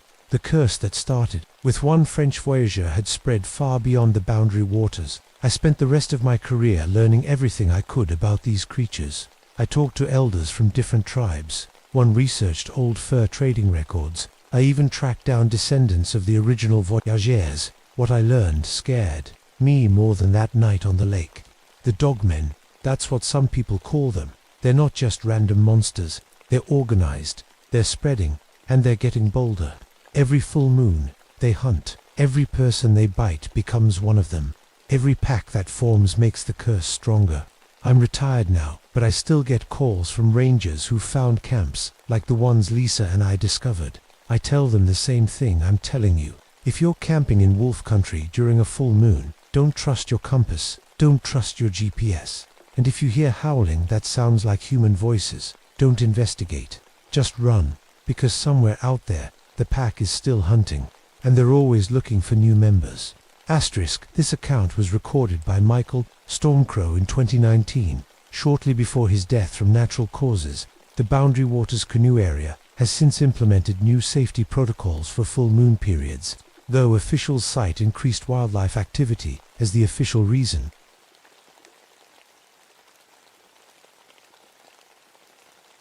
My name is David Oakenshield, but everyone calls me Dave. I've been a park ranger at Redwood National Park for 8 years now, and I thought I'd seen everything these ancient forests could throw at me. Boy, was I wrong. It was the summer of 1975, and California was bone dry. The redwoods, those giant trees that have stood for thousands of years, were stressed like I'd never seen them before. Their needles were brown at the tips, and the forest floor cracked under my boots like old leather. I come from a family of loggers. My grandfather cut trees his whole life, and my father did too. But something about these redwoods made me choose a different path.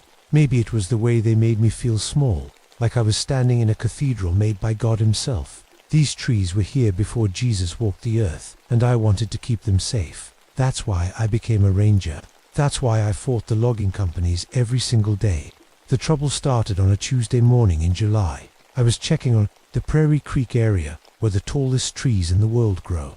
The canopy was so thick that my radio barely worked, and the morning fog hung between the massive trunks like ghosts. I'd been tracking illegal logging activity for weeks. Some company was sneaking in at night, cutting down trees that were protected by law. But when I found their camp that morning, something was very wrong.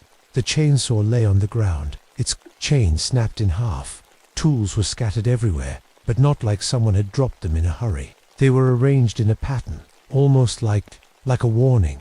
And then I saw the foreman. His name was Bill Hutchins, and he was a big man who could handle any tree. But he was hanging 15 feet up in the air, impaled on a branch that should have broken under his weight. His eyes were wide open, staring at nothing. No human being could have lifted a 200-pound man that high. No human being was strong enough.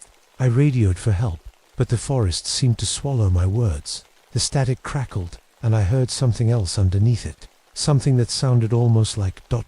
breathing. The sheriff's department said it was an accident. Industrial accidents happen, they told me. Man was probably trying to cut that branch and it fell wrong. But I knew trees. I'd studied them for years, had a degree in forestry. Trees don't just fall upward. Trees don't lift grown men into the air like dolls. That night, I couldn't sleep. I kept thinking about Bill Hutchins and his wide, frightened eyes. I kept thinking about the way his tools were arranged, like some kind of message I couldn't read. The next morning, I went back to the grove. The ancient redwoods towered above me, their trunks so wide that 10 people holding hands couldn't reach around them. The Yurok people who lived here first called them Wojay, the forest giants who guard sacred places. I always thought that was just a story. Walking through the grove, I noticed something strange. The normal sounds of the forest, birds singing, squirrels chattering, insects buzzing, were gone. It was quiet like a tomb. Even the wind seemed afraid to move through the branches. Then I saw the footprints. They were in the soft earth near a stream, and they were massive, 18 inches long, with 5 toes clearly visible. They looked almost human, but no human foot was that big. No human foot left impressions 3 inches deep in hard-packed soil. I followed the tracks deeper into the forest, past trees that were old when the Roman Empire was young. The fog grew thicker, and the silence pressed down on me like a heavy blanket. That's when I heard it. A sound like nothing I'd ever heard before. Part growl, part roar, but with something almost intelligent about it. It came from somewhere, above me, up in the canopy where the light couldn't reach. I looked up, squinting into the green darkness, and I swear I saw something move. Something big, something that shouldn't exist. I ran then. I'm not proud of it, but I ran like a scared child, stumbling over roots and branches, until I made it back to my truck. My hands shook so bad I could barely get the key in the ignition. That night, I started reading everything I could find about the old stories. The Yurok legends talked about forest guardians, ancient beings who protected the sacred groves from those who would harm them. But I was a man of science. I didn't believe in monsters. I should have listened to the stories. The next morning, I met with Sarah Brightwater, my partner at the park. Sarah was half Yurok, and she knew these forests better than anyone.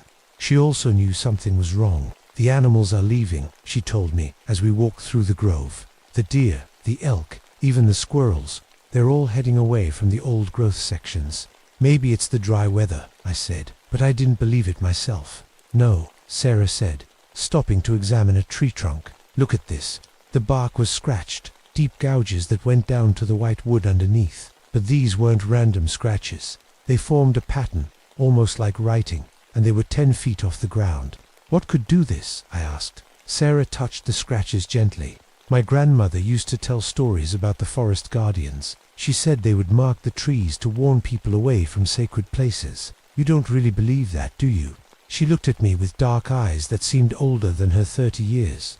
Dave, my people have lived in these forests for thousands of years. We know things that science books don't teach. That afternoon, we found the second logging crew. They were in a grove of trees that were over 1,000 years old. Some of the most ancient living things on Earth. The loggers had set up their equipment in a circle, like they were planning to cut down a whole section of forest, but they never got the chance. Their chainsaws were twisted into shapes that hurt to look at, metal bent like it was made of clay. The men were gone, not dead, just gone. Their clothes were scattered around, but there was no blood, no bodies. Where did they go? I whispered. Sarah was examining the ground. Look at this, more footprints, but these were different, deeper, fresher, and they led away from the grove, toward the heart of the forest, where the oldest trees grew. We need to follow them, I said. No, Sarah said quickly. We need to leave, now. But I was already walking toward the tracks. I had to know what was happening in my forest. I had to understand. The tracks led us deeper than I'd ever gone before, into a part of the forest where the trees were so old they seemed to whisper secrets. The fog was thicker here, and the silence was complete. Then we heard the sound. It started as a low rumble, like thunder, but it was coming from all around us. The ground vibrated under our feet, and the massive trees seemed to sway without any wind. Dave, Sarah grabbed my arm. We need to go now, but it was too late. Something was moving through the forest toward us. Something big enough to shake the earth with every step. I could hear branches breaking, hear the sound of massive feet on the forest floor. We ran. I don't know how we made it back to the truck. I don't remember running, just the sound of our breathing and the sound of something following us through the trees. Something that moved faster than anything that size should be able to move. When we finally stopped, gasping for breath beside my truck, I looked back at the forest. For just a moment, I saw a shadow between the trees. A shadow that stood upright like a man, but was twice as tall as any man should be. Then it was gone. What was that? I asked Sarah. She was quiet for a long time. Then she said, my grandmother called them the guardians. She said they sleep in the deep forest, in the places where the oldest trees grow. She said they only wake up when the forest is in danger. That's just a story, is it? Sarah looked at me with those dark eyes. Dave, those logging crews were cutting down trees that have been growing since before Christ was born. Trees that my people consider sacred. If something was going to wake up the guardians, that would do it. That night, I couldn't sleep again. I kept thinking about the shadow I'd seen between the trees. I kept thinking about the missing loggers and the twisted metal. And I kept thinking about the way the forest had felt when we were running, like it was alive, like it was angry. Around midnight, I heard something outside my cabin, footsteps on the porch, but they were too heavy to be human. My dog, Rex, was whining and hiding under the bed. I looked out the window and saw nothing but darkness, but I could feel something watching me, something big and patient and very, very angry. When morning came, I found my equipment arranged in a pattern on the porch. My radio, my flashlight, my first aid kit, all placed in a perfect circle with my badge in the center. It was a message. I didn't understand it then, but I should have. The forest was trying to tell me something. The forest was giving me a warning. The logging company wasn't giving up. When 2 crews disappeared, they sent in more men. But these weren't just loggers. They were security guards with guns and radios and military training. We're going to clean out whatever's in there, their leader told me. His name was Marcus Webb, and he had the look of a man who'd seen combat. Could be bears, could be mountain lions, could be some crazy hermit. Doesn't matter. We have a job to do. I tried to warn them. I tried to tell them about the footprints and the twisted metal and the missing men, but they just laughed. You've been out in the woods too long, Ranger, Webb said, starting to see things that aren't there. They went into the forest with their guns and their confidence. I followed them because I had to. These were my trees, my forest, my responsibility. Sarah came with me. She'd been having dreams, she said. Dreams about the forest screaming. My grandmother is still alive, she told me as we walked. She's 93 and lives on the reservation. I called her last night. What did she say? She said the Guardians are waking up. She said they've been sleeping for 50 years, but now they're angry. The logging companies have gone too far, cut too deep into the sacred groves. Sarah, you're a park ranger. You have a degree in biology. You know there's no such thing as forest guardians. She stopped walking and looked at me. Dave, what do you think happened to those men? What do you think twisted those chainsaws into pretzels? I didn't have an answer. We found Webb's team in the deepest part of the forest, where the trees were, so old they seemed to touch the sky. The men were setting up camp in a circle of redwoods that were over 2,000 years old. You shouldn't be here, I told Webb. This is a protected area. We have permits, he said, showing me a piece of paper. Legal logging operation, but I knew the permits were fake. No one had legal permission to cut down trees this old, this sacred. That's when we heard the first scream. It came from the edge of the camp, where one of the guards was standing watch. But when we looked, he was gone. Just his rifle lying on the ground, and his footprints ending in the middle of a clearing. Johnson, Webb shouted. Johnson, report. But there was no answer. Just the sound of wind in the branches and something else. Something that sounded like breathing. Spread out. Webb ordered his men. Find Johnson. They spread out through the forest, their guns ready, their radios crackling. I followed one of them, a young man named Martinez who looked scared. We found Johnson 20 feet up in a tree, wrapped in branches like a cocoon. He was alive, but he was babbling about giants and shadows and eyes that glowed in the dark.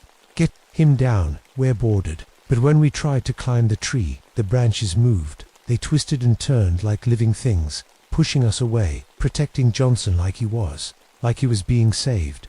What the hell? Martinez whispered. That's when we saw it.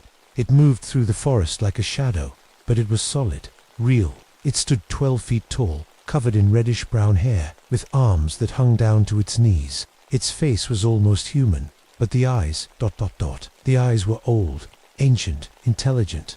It looked at us, and I felt like it was looking into my soul. Webb raised his rifle, but the creature moved faster than anything that big should be able to move. It reached out with one massive hand and crushed the gun like it was made of paper. Then it spoke, not with words, but with a sound that went straight to my bones. A sound that said, "Leave. Now. This is your only warning." Webb and his men ran. They left their equipment, left Johnson in the tree, and ran like the devil was chasing them. Maybe he was. Sarah and I stayed behind. We couldn't leave Johnson, even if the creature was protecting him. We waited until the thing disappeared back into the forest. Then we got Johnson down from the tree. He was in shock, but he was alive. As we helped him walk back to the trucks, he kept mumbling about the Guardian. "It didn't hurt me," he said. "It could have killed me, but it didn't. It just, it just wanted us to leave." That night, I met with Sarah's grandmother. Her name was Agnes Brightwater, and she was one of the last people who remembered the old ways. "The Guardians have been sleeping," she told me in a voice like dry leaves. But you white men have gone too far. You're cutting down the mother trees, the grandmothers that have watched over this forest since the beginning of time. Mrs. Brightwater, I need to understand. What are they? What do they want? She looked at me with eyes that had seen nearly a century of changes. They are the forest made flesh, the spirit of the trees given form. They wake up when the forest is in danger, when the sacred groves are threatened. How do we stop them? You don't stop them, young man. You listen to them. The forest is trying to tell you something. It's trying to save itself. She gave me a bundle of herbs and told me about the old rituals, the ways her people used to communicate with the guardians. But she also gave me a warning. They are patient, but they are not forgiving. If the cutting doesn't stop, if the sacred groves are destroyed, they will do more than just scare people away. They will fight back. What does that mean? It means anyone who threatens the forest will die. The logging company brought in the military, not real military, but private contractors with military equipment, helicopters, night vision, automatic, weapons. They set up a base camp outside the forest and prepared for war. We're going to kill whatever's in there, Webb told me. Companies tired of losing men and equipment. They want this problem solved permanently. I tried to stop them. I called my supervisors, called the state police, called anyone who would listen.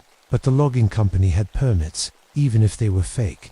They had lawyers and money and politicians in their pockets. You can't do this, I told Webb. Those trees are thousands of years old. They're irreplaceable. They're just trees, he said. Big trees, but still just trees. That's when I realized he didn't understand. He couldn't understand. To him, the forest was just wood waiting to be cut down. He couldn't see the life in it, the spirit, the ancient consciousness that had been growing for millennia. But I could. After everything I'd seen, everything I'd experienced, I finally understood what the forest was trying to tell me. The guardians weren't monsters. They were protectors. They were the forest's way of defending itself against those who would destroy it. And I had to choose which side I was on. The attack came at dawn. Webb's men moved into the forest with their weapons and their night vision, hunting for the guardians. They found them in the heart of the sacred grove, where the oldest trees grew. The battle was unlike anything I'd ever seen. The guardians moved through the forest like ghosts, using the trees themselves as weapons. Branches bent down to grab the soldiers, roots rose up to trip them, and the fog became so thick that the men couldn't see 5 feet in front of them. But the guardians weren't trying to kill, they were trying to protect. They disarmed the soldiers, destroyed their equipment, and drove them from the forest without seriously hurting anyone, until Webb got desperate. He had a flamethrower, and he started burning the trees. Ancient redwoods that had stood for thousands of years began to burn, their thick bark smoking and crackling in the flames. That's when the guardians got angry, really angry. The Alpha Guardian, the biggest one, the one I'd seen before, came out of the forest like a force of nature. It was 15 feet tall, with muscles like tree trunks and eyes that burned with fury. It grabbed Webb and lifted him into the air like he weighed nothing. For a moment, I thought it was going to kill him, tear him apart for burning the sacred trees. But then it looked at me, and I understood. I remembered what Agnes Brightwater had told me about the old rituals. I remembered the bundle of herbs she'd given me, and I remembered that I had to choose. I stepped forward, pulling out the herbs, and I spoke the words she'd taught me, words in the old language, words that meant friend of the forest and protector of the sacred groves. The guardian looked at me, and I felt something pass between us, an understanding, a connection. It set Webb down gently and stepped back. The other guardians emerged from the forest, surrounding us but not threatening. They were waiting. You have to choose, I said to Webb. You can keep fighting, keep trying to cut down these trees, and they'll keep fighting back. Or you can leave. You can find somewhere else to log, somewhere that isn't sacred. Webb looked around at the guardians, at the burned trees, at his defeated men. Then he looked at me. This isn't over, he said. But it was. The logging company pulled out that day, taking their equipment and their fake permits with them. The federal government stepped in and made the grove permanently protected, expanding the park boundaries to include all of the sacred trees. And I made my choice. I stayed in the forest. I became the guardian of the guardians, the bridge between the human world and the ancient consciousness of the trees. Sarah joined me, and together we learned the old ways, the rituals and ceremonies that kept the peace between two worlds. The guardians went back to sleep, but they didn't go away. They're still there, watching, waiting, protecting the sacred groves from those who would destroy them. That was 40 years ago, and I'm still here. I'm the head ranger now, and this forest is safer than it's ever been. The trees that Webb burned grew back, their scars healed by time and care. But I'm not the same man I was in 1975. I've seen things that changed me, learned things that science books don't teach. I know that the forest is alive in ways that most people can't imagine. I know that the old stories are true, that there are guardians watching over the sacred places. Other rangers have reported similar encounters in Olympic National Park, in the Cascade Range, in forests up and down the Pacific coast. The guardians are waking up everywhere, responding to the threats against the old-growth forests. Most people don't believe the stories. They think we're crazy, that we've been in the woods too long.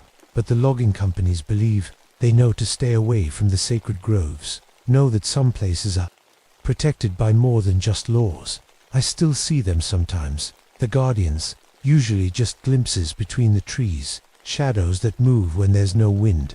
But sometimes, when the moon is full and the fog is thick, I'll find offerings left. On my porch, stones arranged in patterns, branches woven into shapes, gifts from the forest to say thank you. Sarah's grandmother died 10 years ago, but she passed the old knowledge to us before she went. We teach it to the young rangers, the ones who are willing to listen. We tell them about the guardians, about the consciousness of the trees, about the responsibility we have to protect what's sacred, because the forest needs protectors. It needs people who understand that some things are more important than money, more valuable than lumber. It needs people who know that the guardians are real, and that they're watching. If you ever find yourself in an old-growth forest, in a place where the trees are ancient and the silence is deep, remember this story. Remember that you're not alone. The guardians are there, sleeping in the shadows, waiting. And if you're thinking about hurting the forest, about cutting down the sacred trees, remember this too.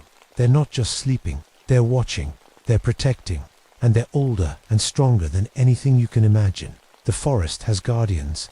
Respect them, and they'll let you pass.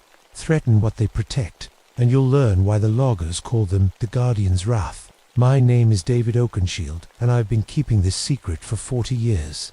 But I'm getting old now, and the young rangers need to know the truth. The Guardians are real. The forest is alive, and some things are worth fighting for, even if it means choosing between the human world and the world of the trees. I chose the trees. I chose the Guardians, and I've never regretted it. The forest is safe. The guardians are watching, and I'm still here, still protecting, still learning from the ancient wisdom of the trees. Some secrets are too important to keep forever. This is one of them. Remember the guardians, respect the forest, and if you're ever walking alone in the old-growth groves, and you hear something moving in the shadows, don't be afraid. They're just watching. They're just protecting. They're just doing what guardians do.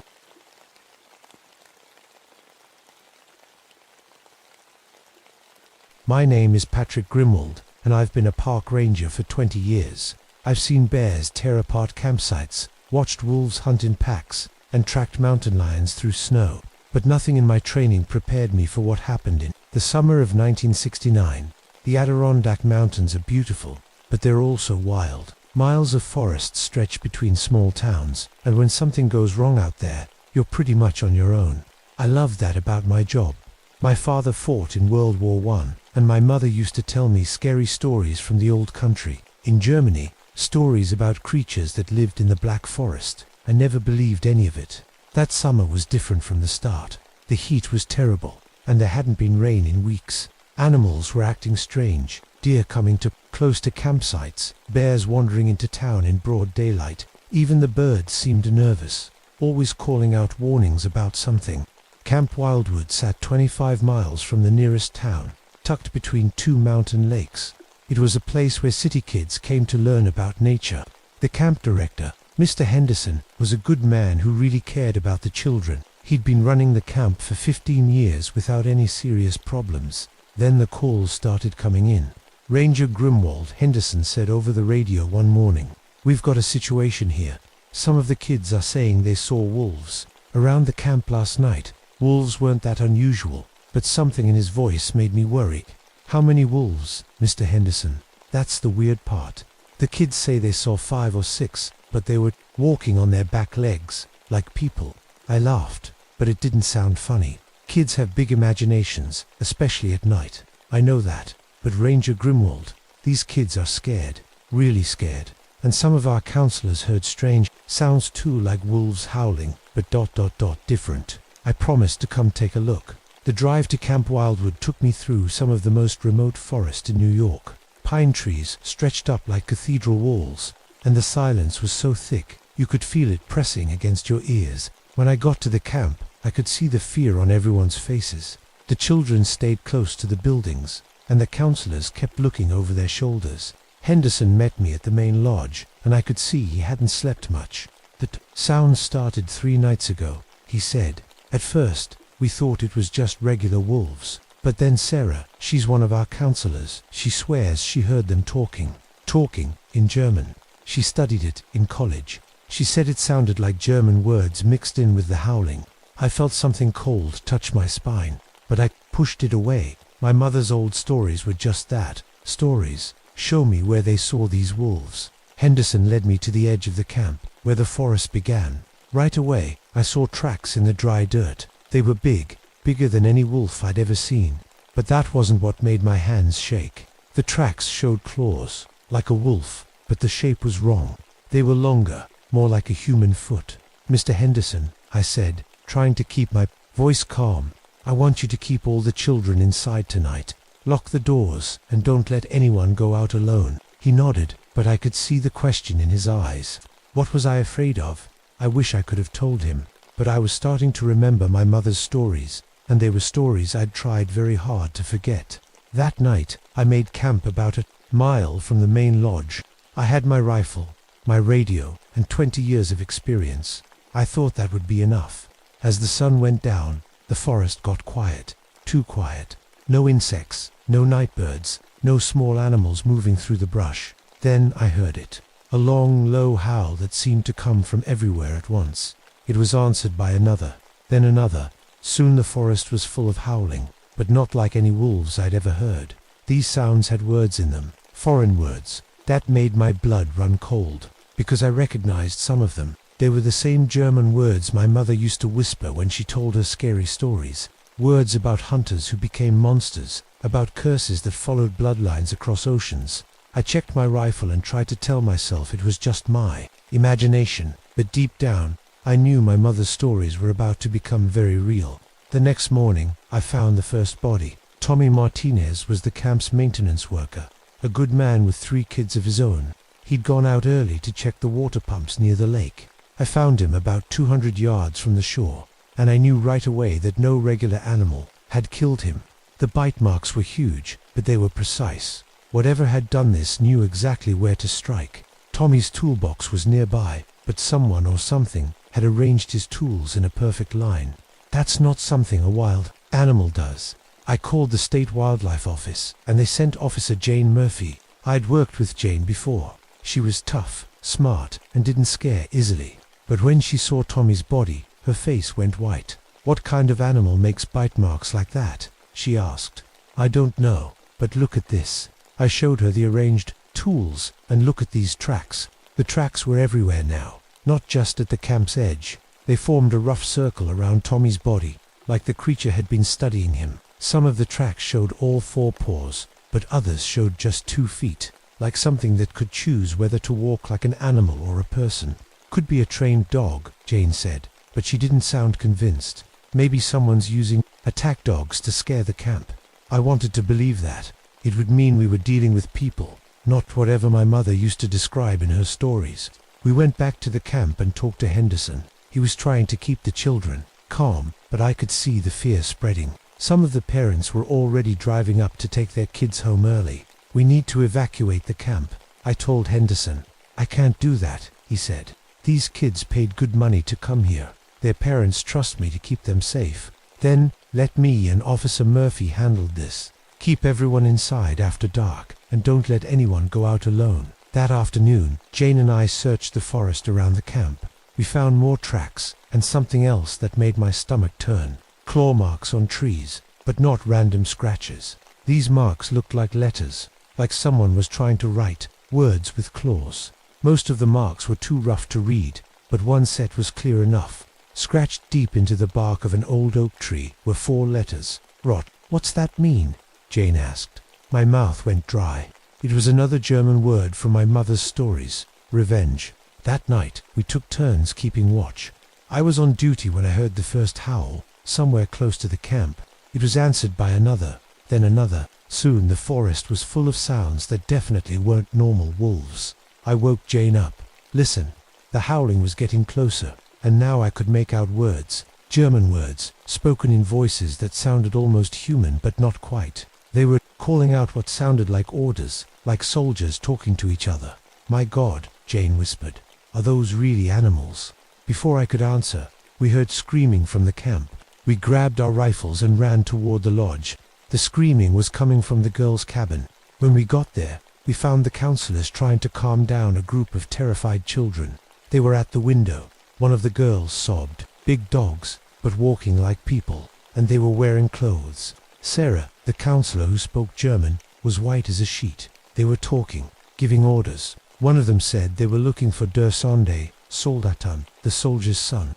I felt like someone had punched me in the stomach. My father had been a soldier. He'd fought in France in World War I.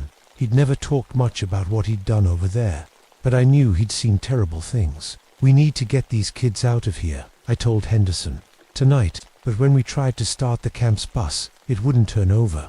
The engine had been torn apart. Someone had reached under the hood and destroyed it with their bare hands, or claws. We checked the radio dead. The phone lines had been cut. Whatever was out there, it was smart enough to cut us off from the outside world. And it was looking for me specifically. As we stood there in the dark, trying to figure out what to do next, I heard something that made my blood freeze. A voice, speaking clear English with a thick German accent, coming from the forest just beyond the camp lights. Patrick Grimwald, son of Heinrich Grimwald, we know you are here. Come to us, and the children will be safe. Jane grabbed my arm. How do they know your name? How do they know your father's name?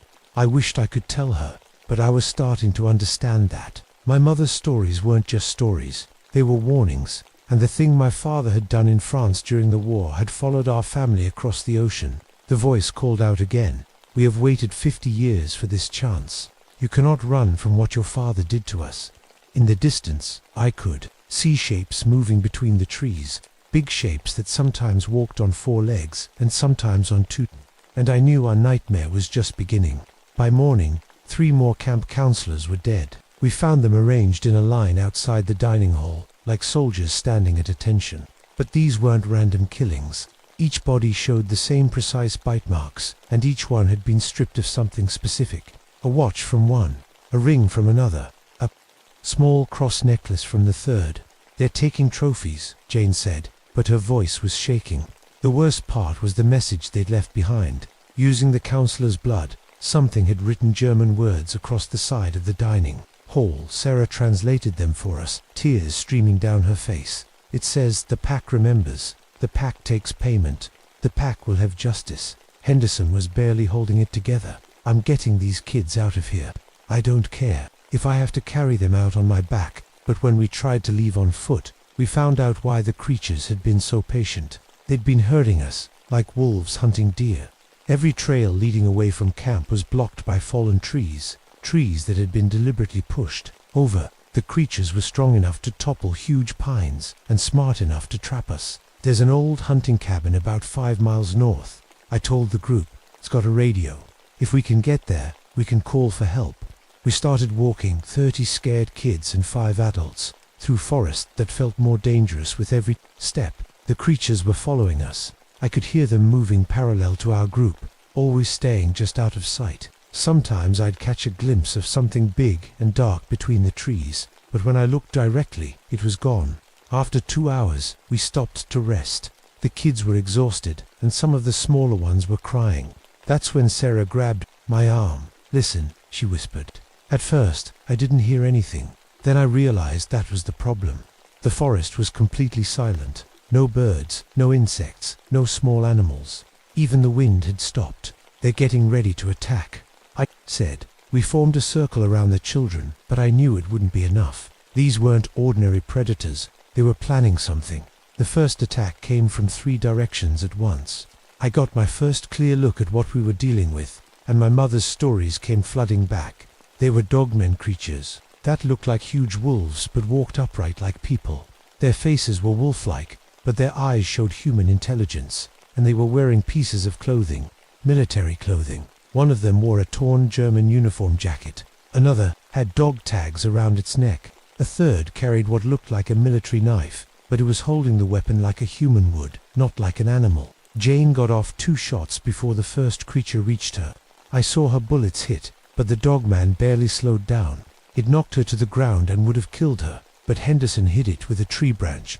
The creature turned on him, with a sound that was half growl, half human scream. "Get the kids to the cabin," I shouted, firing at another dogman that was circling around behind us.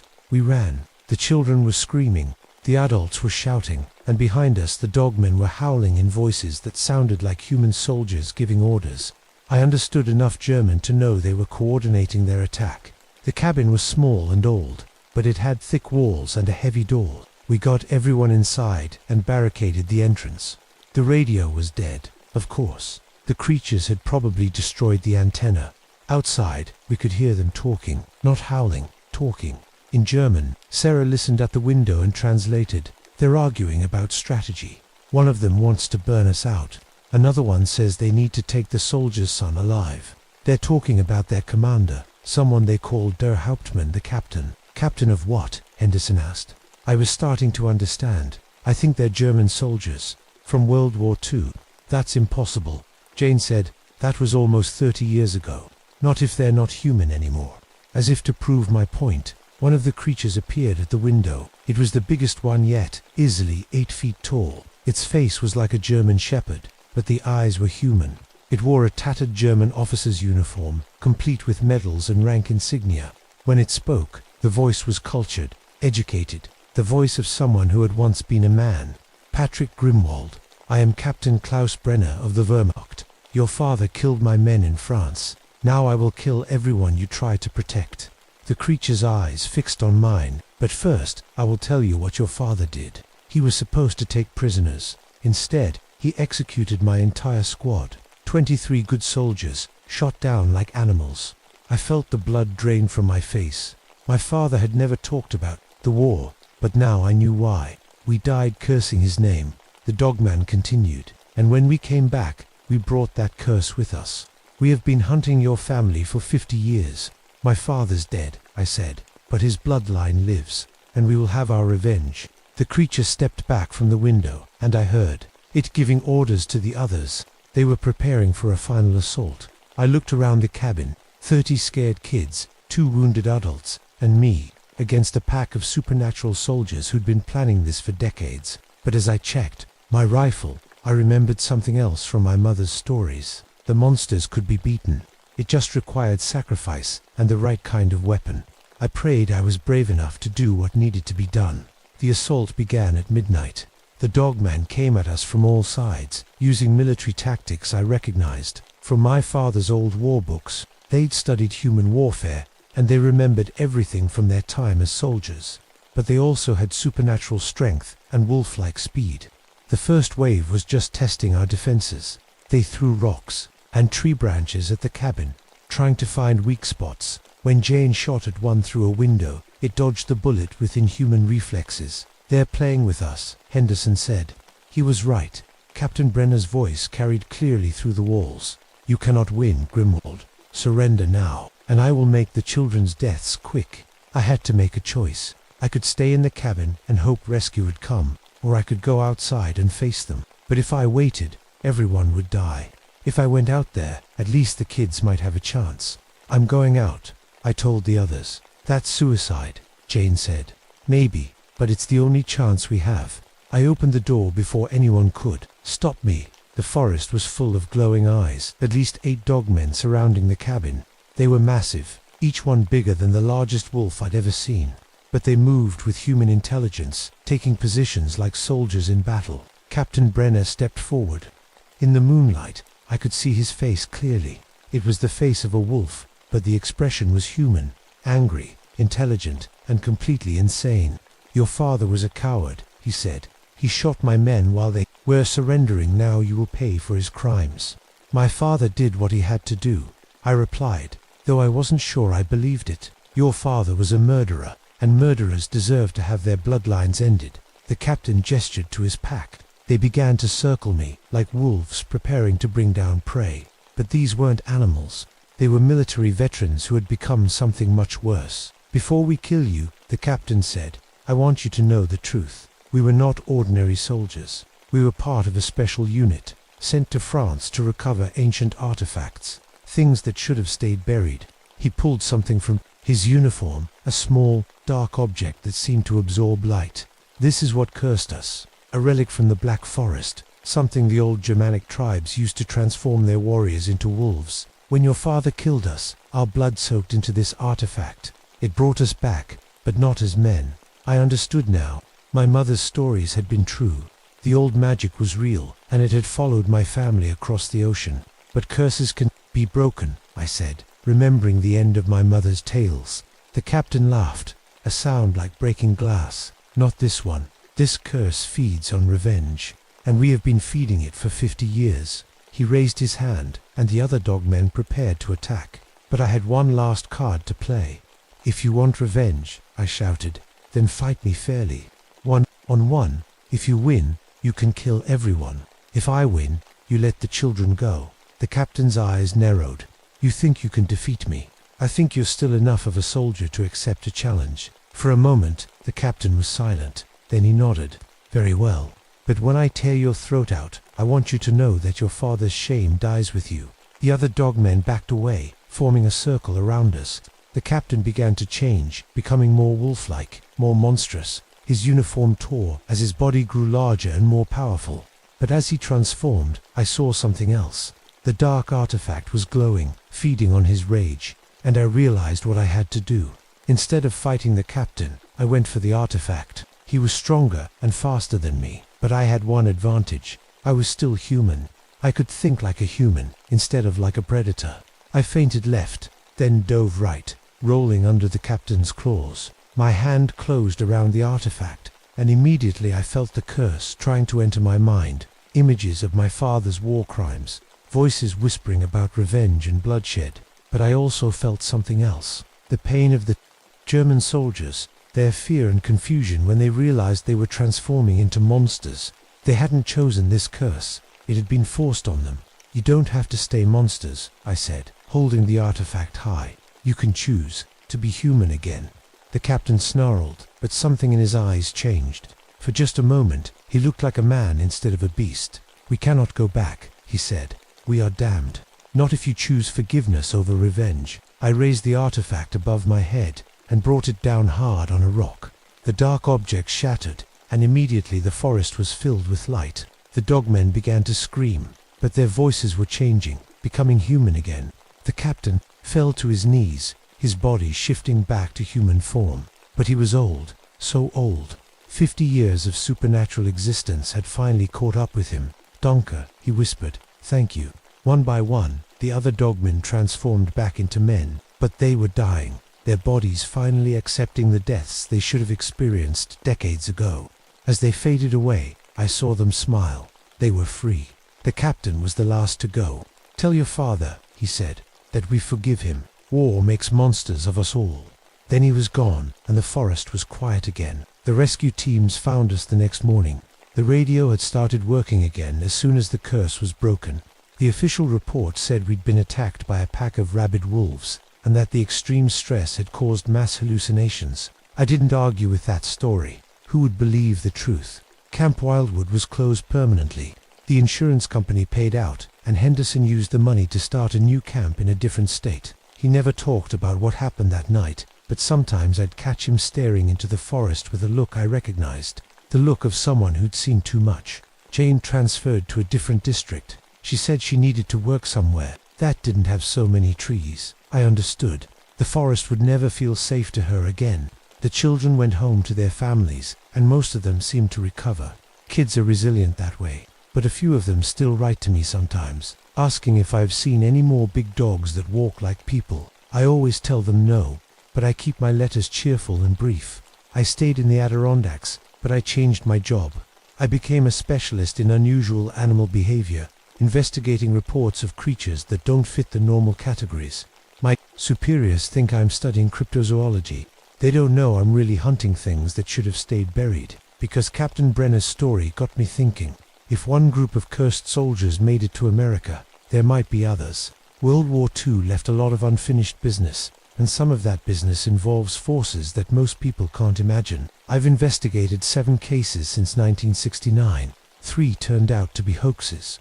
2 were just unusual but normal animals. But the other 2, well, let's just say some curses are harder to break than others. The worst part is knowing that my father's actions in France set all of this in motion. I've done research, talked to other veterans, tried to understand what really happened over there. From what I can piece together, my father's unit was ambushed by Brenner's men. My father was the only survivor, and he made a choice that haunted him for the rest of his life. I don't know if what he did was right or wrong. War is complicated, and desperate men do desperate things.